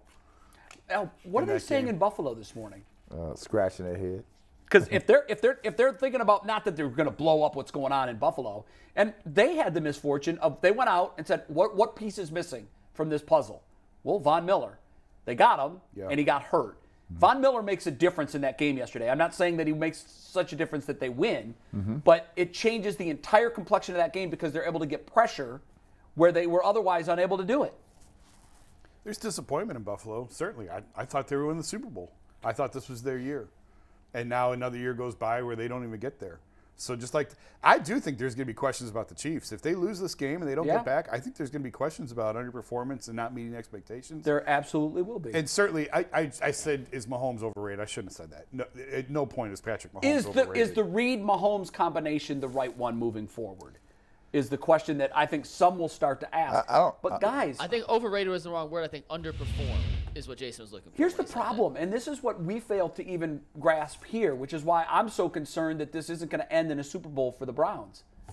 This AFC is as stiff a competition in one conference as I can ever remember in my lifetime. And I watched Manning and Brady operate in the same conference with Ben Roethlisberger for years.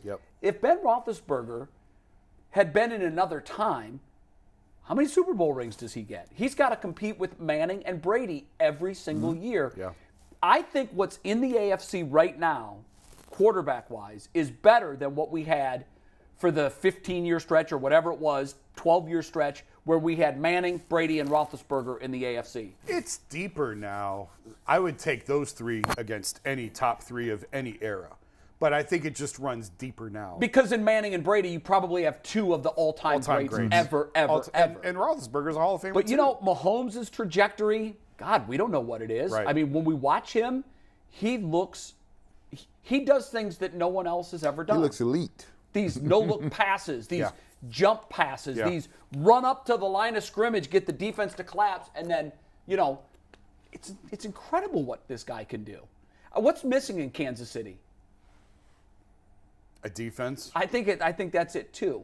They've spent so much capital on the more offense. of a running game in the defense. Yeah, but you know what? I like that. Is it Pacheco? Pacheco. God dang, I like his style. Yeah. Seven He round showed- out of Rutgers. I know he is. And he showed a top gear in that run down the sideline. He showed a top gear and they said he ran 4.29 at the combine. Like, I think it's more the defense that's missing. I think the run game's pretty good. How about McKinnon on the blocking?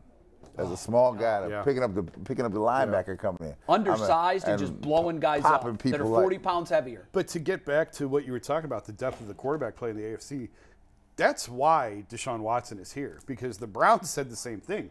The Browns looked at the roster of AFC quarterbacks and said, we have to get better or we have no chance. I know, but let me had it not been that deep, they may have tried to roll with Baker. You know how in baseball at the trade deadline, oftentimes the Guardians are asking this question. Is it winnable? Yeah. Right. Are we one player away? Right. If we are, let's make the move. Andrew Miller trade. Andrew Miller. Other years, they've inexplicably stood silent. Last year was an example. I think they probably were looking at the Yankees, who were in a dive at that point, but not what they eventually hit in August. Yeah. I think they were looking at Houston and the Yankees and saying, we're outplaying ourselves. We're not a player Yes. away. Yes. Why would we make that all-in desperation move when, in all likelihood, it ain't going to happen this year? Right. And as close as they came to making it to the ALCS, let's face it, Houston would have destroyed the Guardians. So I wonder, on one hand, yes, we got to do something. Everybody around us has these generational quarterbacks. But was this the move to make at this time? Here's why they think yes. When they were interviewing head coaching candidates, when Kevin got the job, they were telling the candidates we're 90% of the way there. They felt like they were 90% of the way there. They had everything else in place. Now, obviously, they were not 90% of the way there. They've already fired the DC. They already changed quarterbacks. But they felt like they had almost everything in place. They needed the right coach to tie it all So they together. thought he was the missing link. They thought Kevin was the missing link. And you know what? And clearly, Under- then they under- changed their mind and got rid of Baker Jay, and went to Deshaun. Under normal circumstances, I would have been okay with that. And here would be normal circumstances. Deshaun didn't have 24 women accusing him Right. of what they accused him of. Right. He hadn't been out of football for a year, what ended up being almost 2 years. Yeah. If he was coming off that MVP caliber season the year before, Yeah. and there were no issues, no baggage, no court cases, I think then that move would have made perfect sense. Yeah.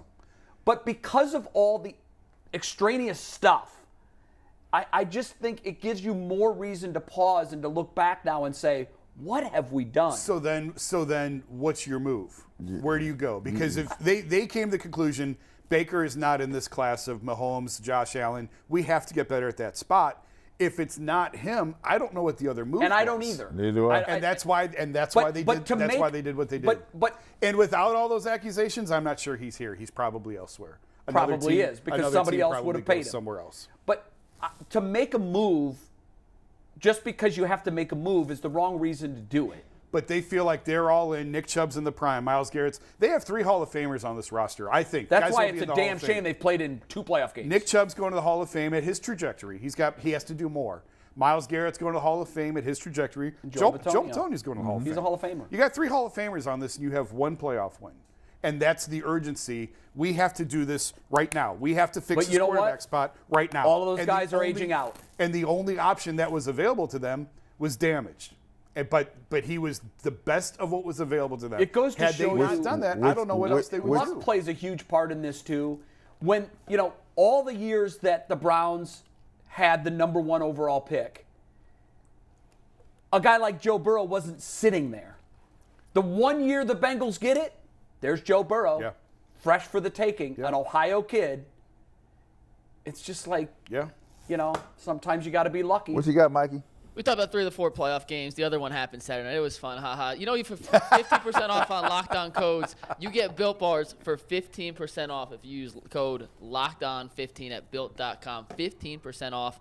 Listen, the Browns eat them. The Bengals eat them. The Steelers eat them. All 32 NFL teams eat Built Bars. It's in their nutrition routine. You want to be yoked like a football player? You start eating Built Bars. It's that simple. For $1.99 a month, by the way. you can be part of our membership tier as a starter. You get all the custom emojis. We just added Happy Jason to the mix. The next one's going to be Angry Bull. You get the loyalty badges for $4.99 a month. That's less than $5. That's less than $60 a year. You get the overtime video. We're talking about Lamar Jackson and Joe Burrow today in overtime, whether or not there were certain amounts of money. You get all the other same perks as a starter, plus discount codes for merch from the Cleveland Clothing Company and more. And in a few minutes, we're going to talk Cavs. But by the end of the show, we officially do have a link to the comedy special on February 8th, which we will be performing at Pickwick and Frolic. We're going to drop that in the chat for you guys now. We'll also blast it out on social media. We're going to talk about that coming up, but we got to do Cavs first. That is the most recent emoji that we have unlocked. Bull's the next emoji we unlock, and then we get someone else when we get to a certain platform. I'm not quite sure what that number is. But, yeah, that other game's irrelevant. Let's just move on to the Cavs. Are you still a Giants fan is the question. I mean, yeah, I'll always have some love for the Giants. Because that's the kind of beatdown that drives fans from teams. No, we're fine. We're fine. Plus, Steve Becker wants to hear us talk about the Eagles, but we don't really, Steve, you're whatever. You're not. Steve, let me tell you something. Since you've become the head honcho at the Ultimate Cleveland Sports Show, your Phillies damn near, your Phillies made some noise, okay? They made it to the World Series, and they made some noise when they got there. Now the Eagles are pushing to make it to a Super Bowl. UCSS has been very good for Steve Becker, who, by the way, just texted us. He said that the money is going in heavy on Cincinnati. Yeah. Heavy. It's already a pick 'em. It's now a pick 'em. It started 1.5 for the Chiefs. I got it on that last night. Help make it a pick 'em. I would have liked to have gotten in on that 1.5. And now we'll get more news as the week goes on as to Mahomes' availability. Whether or not it's reliable, as we just showed you in that video, I don't know. But I'll say this. If he is the guy that he was in the second half, and you know how ankles can linger, they have zero chance. Yeah. Because they are built on the fact that Mahomes is mobile and makes plays others can't. You have to be able to make moves. You can't make. He couldn't make moves. I mean, the problem was they couldn't get any heat on him. I know. I mean, he's slinging the ball at the end. Yeah. Right? But he's got enough of playmakers on the other side. Kelsey now is the truth. Kelsey is the truth. I'll say. Cleveland Heights truth. I made the point during. I love how he says Cleveland Heights. And all of I like that too. Like he'll say, "Well, I'm from Cincinnati." No, Cleveland Heights, Ohio. We had that Jaguars Chiefs game on in the Cavs workroom, and I was talking to Chris Fedor, and I said the Jaguars are the Browns of a couple years ago. That team that was trashed the year before, nobody thought anything of. Here they come with this big playoff run with a new coach that with nobody a young thought quarterback. possible, with a young quarterback. Here they are against the Chiefs. They win a playoff game no one thinks they can win. Now they're playing the Chiefs. Now Mahomes is out and Henny's in. You think you're going to win this game, and then Henny kills you. Yeah. It's like the Browns all over again. Same exact thing the happened. Jaguars were the Browns. Yeah. Do you think the Jags, is their success repeatable? I think they're going to be a force in that South for a long time. It does. That's why they can dominate it. Yeah. Doug Peterson said his reclamation project of Lawrence was simply this. He said he had to rewrite what Urban Meyer had done to him, and he said his take on Lawrence was this: he's only at 50% capability of where he can go. 50.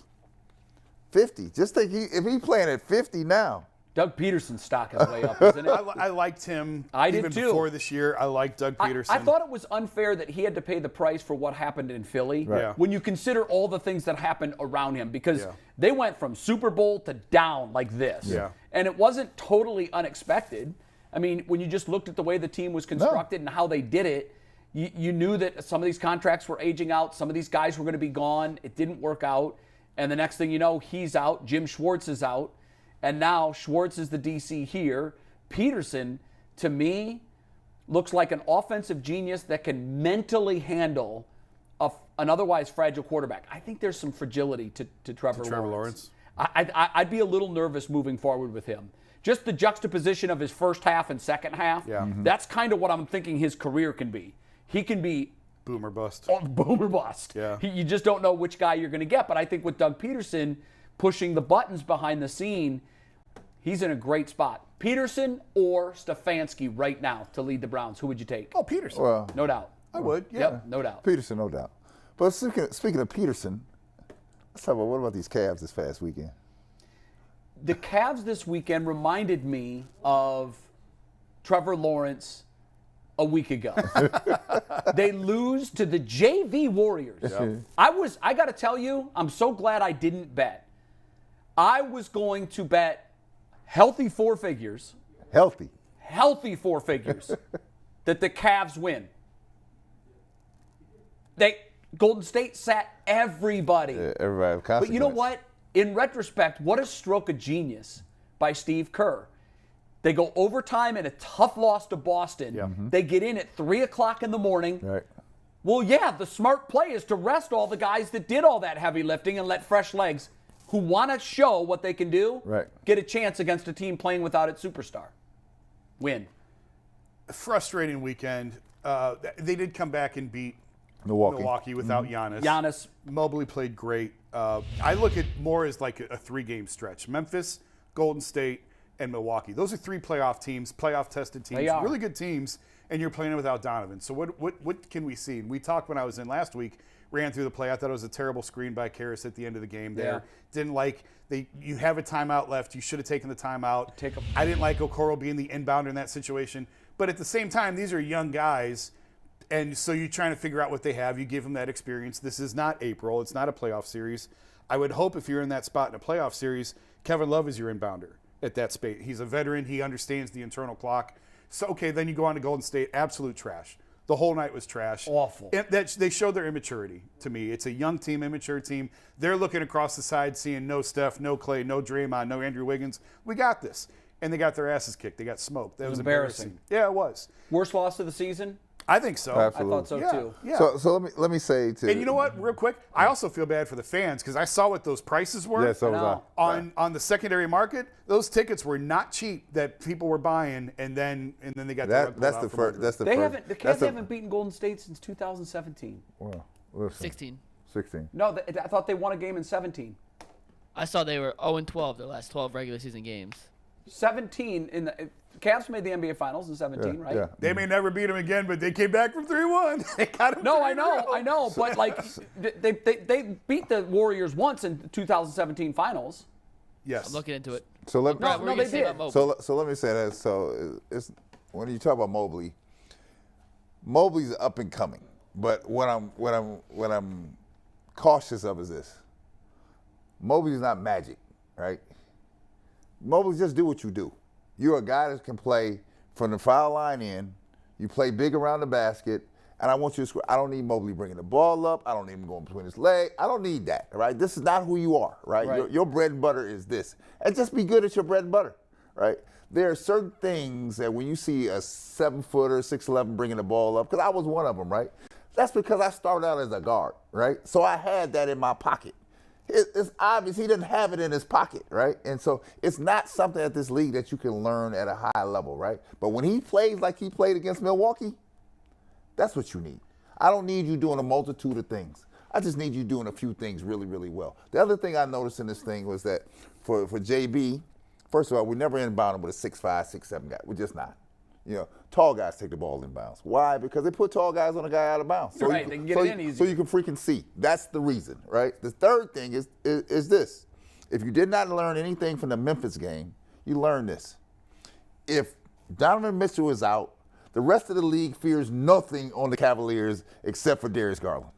You see when they locked up him at the end. Garland couldn't get a look. He couldn't get a look. He had a clean 3 in the last minute. He had a good look at a 3. The problem is he's little. Right. Right? Yes. He's little. So he put a bigger guy on him just to try to dissuade you from getting your look on, right? Sure. And it wasn't just a bigger guy, a bigger, stronger guy, right? So you have to have somebody on the other side just to make you a threat. So when I say Carmelo Anthony, it's a reason why I say Carmelo Anthony. Because you don't think Mobley can be that guy? They're not looking at Mobley like that. They're not looking at Karis LeVert like that. When I'm going down the stretch, they're not worried about Mobley making a game winner. They're not worried about Karis LeVert making a game winner. Will Mobley ever be that guy? Because he's going to have to become that guy if they're going to reach their potential. Just be good at what you do, right? I have other guys that do these things. When you're a go-to guy in this league, there's a reason why you're a go-to, right? And he'll never be that. I don't say. Oh, I think he will. No, I do too. He's never going to be what he might not be the first option, right. But it's all about having 2 and 3 options. Here. So in the interim period, I'm not going to say what you can be. I'm going to tell you what my eyes see. Right. Right. Right now, he's not that guy. I don't see that right now. Now, I don't know what even you're going to be. He had 38 points and he didn't have No free throw, no threes. The first player since Hakeem in '97 to do that, fourth in history. No Four kidding. guys in history have had 38, but at least Jason, 38. Jason. It's Hakeem, Alex English, George Gervin, and Evan Mobley. Jason, Okay, that's good company. Jason, how did he do it? He did it around the basket. He did it with a bread and butter, a repertoire of things. Yes. Just bread and butter, nothing else. So they obviously they want him to shoot more threes, become more of a three-point threat. It hasn't developed this year like they did. But here's the thing. You had to be a three-point shooter. I actually just They wrote want him to be this. Kevin Durant. I actually just posted this morning on The Athletic, this whole thing on Evan Mobley. Donovan Mitchell's arrival has stunted his growth. It has. No question. It's indisputable. And that was driven home again Saturday night. It's indisputable. But there's also nuance to this. Number one, it doesn't matter anymore. Because as soon as you got Donovan Mitchell, you started playing to win the game. And it's not about developing anymore. And a lot of times, when you get a young piece like Evan, it's the first piece that arrives. Okay? So it's the first piece of the rebuild. And so it's rare for the best piece to come last. Darius was here first. Jared Allen was here first. To me, I think Evan Mobley is number one on the championship team. I think he can be that guy. It's hard in a ball-dominant, guard-driven league now, but I think he has the talent and skill set to be a number one. But he came last, so he isn't as developed as a second-year, third-year guy, but it's also a good thing because his contract clock isn't ticking already. That's a lot true. of times, when you're the first guy here, your team isn't good until year 3 or 4 or 5, and now you're already up against it contract-wise. Yeah. So the benefit is he was here last, so he's youngest. The downside is, as soon as Donovan, it's not really a downside, but when Donovan came, they flipped the switch to trying to win right now. It's no longer about Evan Mobley's development. He's going to grow at a slower rate. I still think he'll get there. He's not going to get there as fast as if this year was all about trying to make Evan better. That's out the window. You're just trying to win games. Yeah, if Mitchell wasn't here, that would be the objective. Let me inject this into you, right? So first of all, anytime you inject a superior player in there, it's going to stunt everybody's growth, right? Jordan in Chicago stunted everybody's growth. It's up to the coach to put players in position now to allow, because you got to do both. You can have a dominant player and you can still develop people at the same time. That's a great point, Brett. There's a trick to it. Why Right? don't they, on certain nights, just say, everything's running through Mobley tonight? But the other thing is, I'll get to that. You have to, here, this is why this is, you have to have a bag of tricks, right? Mobley does not, his bag of tricks is not expanded. It's not, he has a basic bag of tricks. He's good at those tricks. Sure. But it's not expanded. He doesn't have Durant No, bag he's of 20. tricks. He doesn't, but Durant had a bigger bag of tricks at 20. You follow what I'm saying to you? Well, it's unfair to measure him against Durant. But see, they keep talking about him like you shooting threes, well, they're bring talking the about ball him like up. this is what he can become if he can become a three-point shooter. First of all, you can bring the ball up if you can dribble, well, right? Let me ask you this, can Brad, shoot threes if you're a shooter. As I'm watching him do this against a Giannis, obviously Giannis is watching the game too. Yeah. He's not going to have 38 and 9 against Milwaukee if Giannis is in there. But what was the question I was asking myself as I'm watching him go for 38 points is, gosh, if he can do that on a night, it's okay, he did that because there was no Mitchell. But now imagine if Mitchell was on the floor and the defense, the attention that the defense is going to have to pay Mitchell. Yeah. It seems to me like they would waste a couple of nights a year and say, tonight we're running things through When he can play like he played against Milwaukee, the Cavs are going to be phenomenal. Let me tell you, Mikal didn't have a whole lot of bag of tricks. Early. Even late. Yeah, even late. Even you're right. late. But he had teammates that could pick up the stuff slack. Mikal had was scorch you every night. Yeah. That's what we have to get to with Mobley. So Milwaukee defended him a little bit differently. They didn't really collapse the defense. They didn't really double him. A lot of teams double him when he gets the ball in the post and he just makes the pass. Mobley? You don't see teams? Mm-mm. Okay. Well, here's what I think would help him. I've talked to Kevin Love about this multiple times. Run the first play of the game for the big. Get him involved early. Yeah. Brad, you've said many times they used to do that for you. Play for him. And they did it for Kevin. Ty and David Blatt both told Kyrie, Kevin goes Get first. him going. Kevin and LeBron go first. You go last as the point guard. Get him going. Get him involved early. Let him get his touches early. It changes the entire complexion of the game. When he has success. In the 80s, they ran through Brad Daugherty. Brad got going early. Give him touches early. And Kevin would have 14 points at the end of the first quarter. Now, he may get 6 touches the rest of the night, but he's activated early. He's involved early. There's no reason you can't run the first play of the game for Evan every time down. Just get him in. It doesn't matter if they know it's coming. Because the other two can get their shots. Yeah. It's not a problem. And they're going to get plenty throughout the course of the game. Not the problem. Get the big involved early. Give him his touches early. Do you see them making a concerted effort to? I don't either. No. And that's why I'm asking the question, why don't they? Even, I know you're saying to make that a point to get him involved early. A 38-9 game will do wonders for your confidence. We had, last week we said, over-under that he, we did a fence rider question. Will he average 15 points a game? What's his average now? 15.1. Yeah. Okay, one big night. Yeah. And that's the kind of thing that we know he can do. What I would like to do is pick the random game. You're playing the Suns. I don't care, but just pick a team. Tonight, we're going to go through Mobley, and we're going to see what we can do on a night where we decide to get him involved early, middle, and late, and see what he can become. I don't feel that needs to be random. I think there needs to be a commitment. The problem here, Jay, is this. You can get drunk off what Mitchell and Garland do for you. Well, it is intoxicating. Yes, you can. Because either one of them can torch anybody. You get drunk on it real quick. JB said after the game the other night, they sort of look at Donovan as a crutch. He's just going to bail him out. He's always there. Yeah. He's always going to bail him out. And that's fine, but I think But this question of stunting a player's You growth, can stunt people I don't just like think that. it has to be that way. I think, there are enough teams on this schedule that you can look at and say, the Cavs are going to win this game tonight. It's very rare for a player in his second year to be on a team trying to win a championship. I would argue the Cavs are trying to win a champion. I don't think they're going to win a title this year, but they're in the mix. window. They're in the mix. And it's rare to have a player drafted 3rd overall who has a ceiling as high as this to be in this position. Dwayne, I think, was in Miami. Like, they were right away. They had Shaq, and they were ready to win right away. But it's rare. I mentioned De'Aaron Fox is in his 6th year. He hasn't even been to the playoffs yet in Sacramento. Carmelo was out first round like 4 years in a row in Denver. What's the difference with the people you're talking about, though? They're all go-to people. They're people that have put the ball in their hand and can make plays, right? They can create for themselves. They don't need anyone else to do it. The upside here, though, is also intoxicating. You said what Garland and Mitchell can do is intoxicating. It absolutely is. But when I look at what the possible upside is of a guy like Mobley, that's more intoxicating to me. This is where because he's the missing piece. This is where because it takes the coaching staff to try to harness the rest. Because the guys like Mitchell and Garland, they're used to playing like that. They want to do that, right? Sure. That's what they want to do, right? So but I think if you ask them, they'd both love to have a big like Mobley that can do everything I'm asking they need you him to to tone do. it down a bit and bring him with you, right? He can't be a 3rd or 4th option. You're like, no, we got to get you going. And we don't. It's also on him to be more demonstrative, to be more aggressive, to be more vocal. Darius said after the Bucks game, I want him to be mad. If he doesn't get 15 shots, be mad. And I want to see more of that. Who said that? After? Darius said that about Evan. He wants Evan to be. He wants him to be more vocal and get mad. If you is that in his shots, is that in his makeup? I don't think we've seen it yet. I think he's very passive. He's very quiet, but it doesn't mean you can't be more aggressive on the floor. And he needs part of it is probably the fact he wasn't getting calls. I'm sure he was fouled a few times. He took, I think, 24 shots in the paint, 1 free throw. Part of that is I think the officials don't have the respect for him to give him those calls. Part of it is he's not going like this. He's going like this.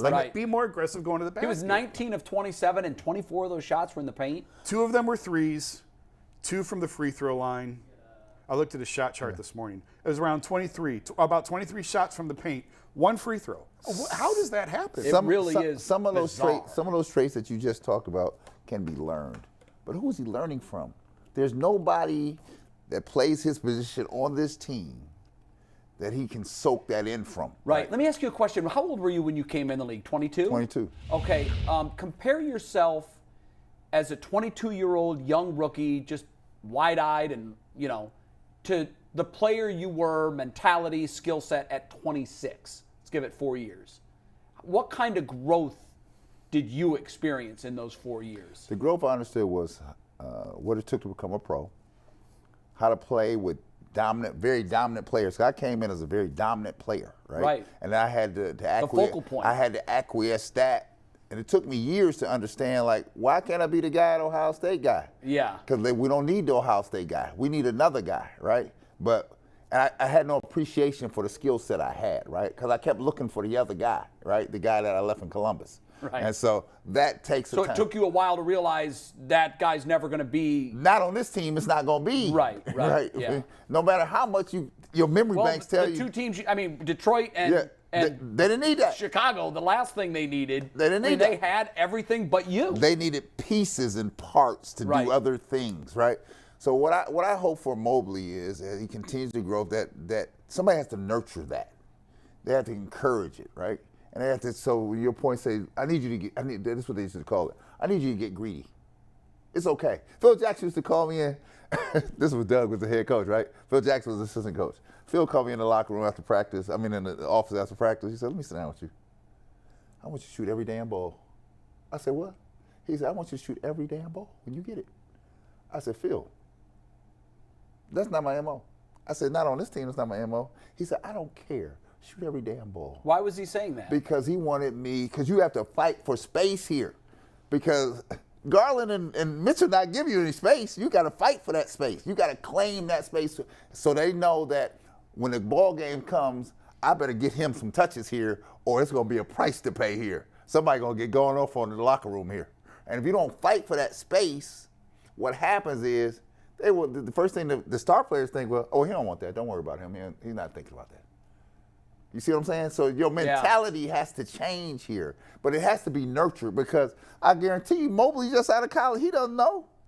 Right. He's just thinking everything is hunky-dory here. Who is supposed to teach him that? See, and that's where you need a real veteran that has been that dog-type person. It's usually an older guy that's probably on his way out, right? Could Carmelo be that right. guy? Rodman Lopez. Right. Yeah, okay. You're a funny guy. He is funny. The guy who could. Great transition.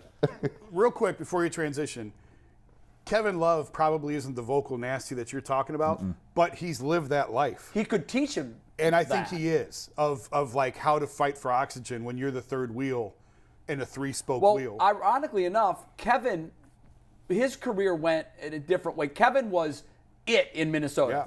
I mean, he was a point monger. He had points, rebounds. He did it all. You looked at his box scores. You're like, this guy's one of the best players in the league.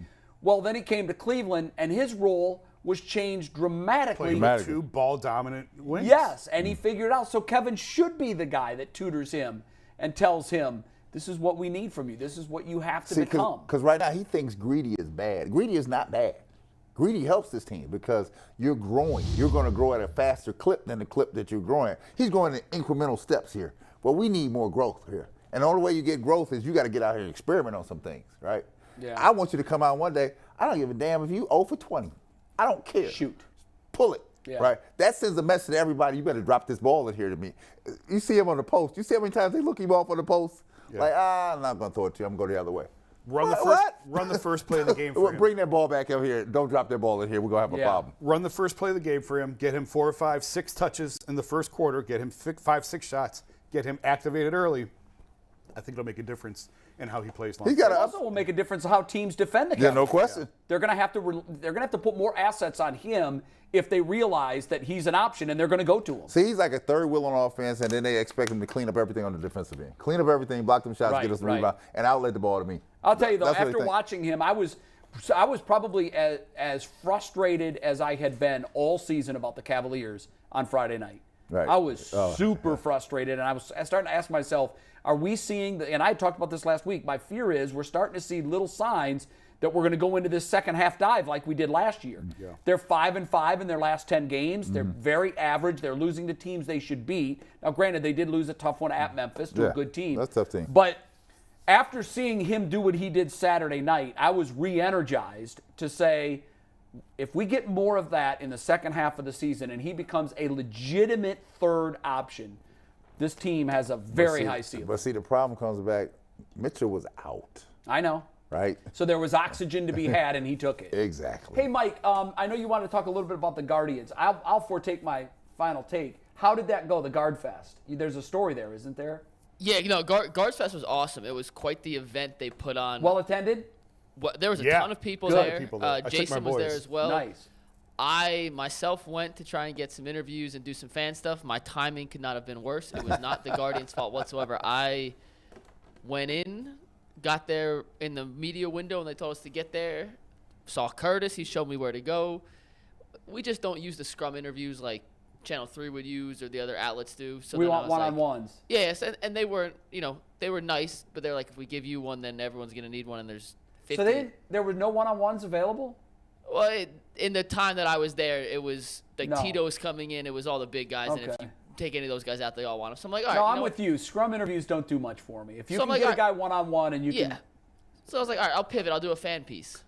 I walk outside. It was between sessions. Literally, it was a dark room, except the only person in there was the guy they were escorting out because he wouldn't leave, and that's not the guy I wanted to talk to. Wait, there's got to be a story there. They were escorting him out. Well, they were just like, They found him hiding we're in the closed bathroom for 2 probably. hours. Like, everyone's going on lunch break. You can't just sit here you have to So leave. he wasn't stalking Jose Ramirez. No. Okay. I did see Jose at the gym last week, though. That was pretty cool. Yeah, you said like he was doing He did 2 pull-ups and was like, pull-ups I'm next good, to you. and just left. It was awesome. It was awesome. You should have said seriously. you and me pull-up contest right now, big guy. Well, people walked in, and I think I said this last week. If you weren't here, I'll say it again. But I had my headphones in, but I turned off the music because I was like, that's Jose Ramirez. And he was talking to his guy, manager, friend, whatever, in English. And then someone asked her a picture, just goes, no hablo inglés. And then the guy Yeah, walked on. So super smart. Manny was the same guy. Manny could speak He English. said no hablo inglés. Yeah, Somebody but it said was he selectively. somebody said he was some Spanish there. Oh, no hablo inglés. Yeah, no, it was pretty smooth. He was left pretty much alone. He came in, did a couple. I got no things, problem with won that. a No book, and hablo then inglés. left. That's funny. That's funny. And I will say, though, and we're going to tell you guys about this a ton for the next couple of weeks. February 8th, we're doing our stand-up at Pickwick and Frolic. We want you guys to come, not just to come hang out with us. All the money from the tickets is going to the Greater Cleveland Food Bank. So What a not great only is cause. it going to be a fun night, Anthony and I are doing stand-up, Polk's doing stand-up. We're probably not going to be good. Polk will be great. But legitimately, it's going to a great cause, the Greater Cleveland Food Bank. Now, So, are we able to monitor how ticket sales are going or no? I'm not. I know we've had people buy them. I'm not quite sure what the deal with like seeing how many are sold or not. That's Polk, and he works through Pickwick Yeah. and Frolic. So I'll check with him. I But I wonder, have is no it too idea yet. lofty an expectation to ask that we sell this place out? Oh, we're gonna sell it out. We're gonna sell it. Oh, out. you're confident? I'm confident we're gonna sell it. Okay, good. All right, that's my only concern. Listen, the UCSS fan base is the best. I have no They, doubt. listen, in I the don't. world I'd never that question they're our gonna fans. pack They're this. incredible. Plus, it's a Mike Polk show. Who doesn't want to see Mike Polk do That's right. stand-up? But I also, as much as I want to see Mike, and I've seen Mike before, and he's great. My anticipation of your show and Anthony's is greater than Mike's at this point. Is this excited a for circle this. of trust? Yes. You, me, and the thousands. It's just I'm between getting cocky. It's I just think between us. I think I got some good stuff. I think I got some good He's stuff. I'm Burrow. getting cocky. He's Burrow. So if I asked you how long is your window as a comedian, you would say as long as I'm doing this. Yeah, listen, I tested out 2 jokes this weekend on my friends from back home. Oh, Yeah. that's a bad sign. One of them. Steve, did you just say the F word? Hold up. Did you? Whoa. Did he If we drop can- the F-bomb? I think he. I don't think I've ever heard Steve drop the F-bomb. Did you guys hear what I heard? Earl, shake your head or give us a thumbs up. Did he drop an Thumbs F-bomb? up. Did Director Steve just drop an F-bomb? Is it said hell I don't know no? what he said, but I thought I heard a director. Listen, Director Steve's gonna be. Clank. That was a bad shot. But yeah, I'm getting awful. cocky. My one friend who doesn't laugh at anything, he thinks I'm kind of stupid, actually laughed at the joke.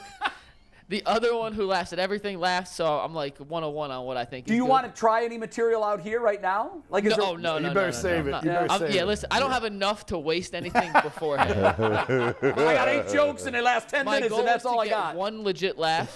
like my level of being cocky is I think I will get one legit. I got some Browns jokes I'm throwing in there. I'm gonna roast you guys. I got a Good. story from home. Do you have fear of bombing? Like,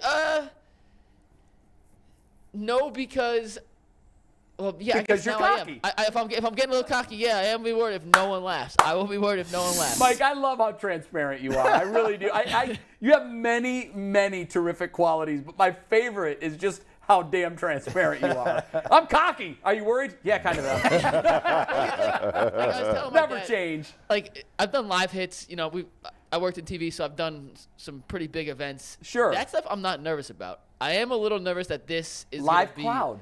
very different. Yeah. And we have 1 minute left, so yeah, I'll just keep rambling because there's no time for final takes. Sorry, Yeah, guys. yeah. We're And good. Earl, get ready because Earl's going to join us for overtime. By the way, Earl's going to hop out in that forward Okay. chair with you guys for overtime. What are we talking We're about in overtime, Mike? What Get is our him in his, overtime topic? Let's tease that. We're doing a little Lamar Jackson, Joe Burrow's talk.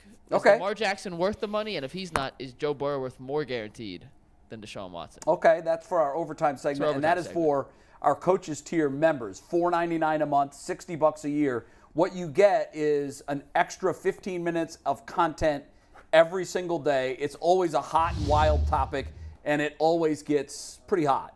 And that's a topic right there. I can see this thing going in all kinds of different directions, and Earl's going to join us. If you're watching us on the YouTube page, what do you click on? The join? Join button. Click the join tab, and It doesn't work on mobile, by the way. Anyone asking why you can't find it, use a laptop, not your phone. It doesn't work on mobile. Oh, okay. There you go. That's a YouTube glitch, not at us. That's a YouTube glitch. I heard that question all the time. Fix it, YouTube. All right. All right, we're done with our Monday Ultimate Cleveland Sports Show. Overtime is coming up next for the members. We'll see you tomorrow. Hopefully Wednesday we'll have G and Bull back in the fold.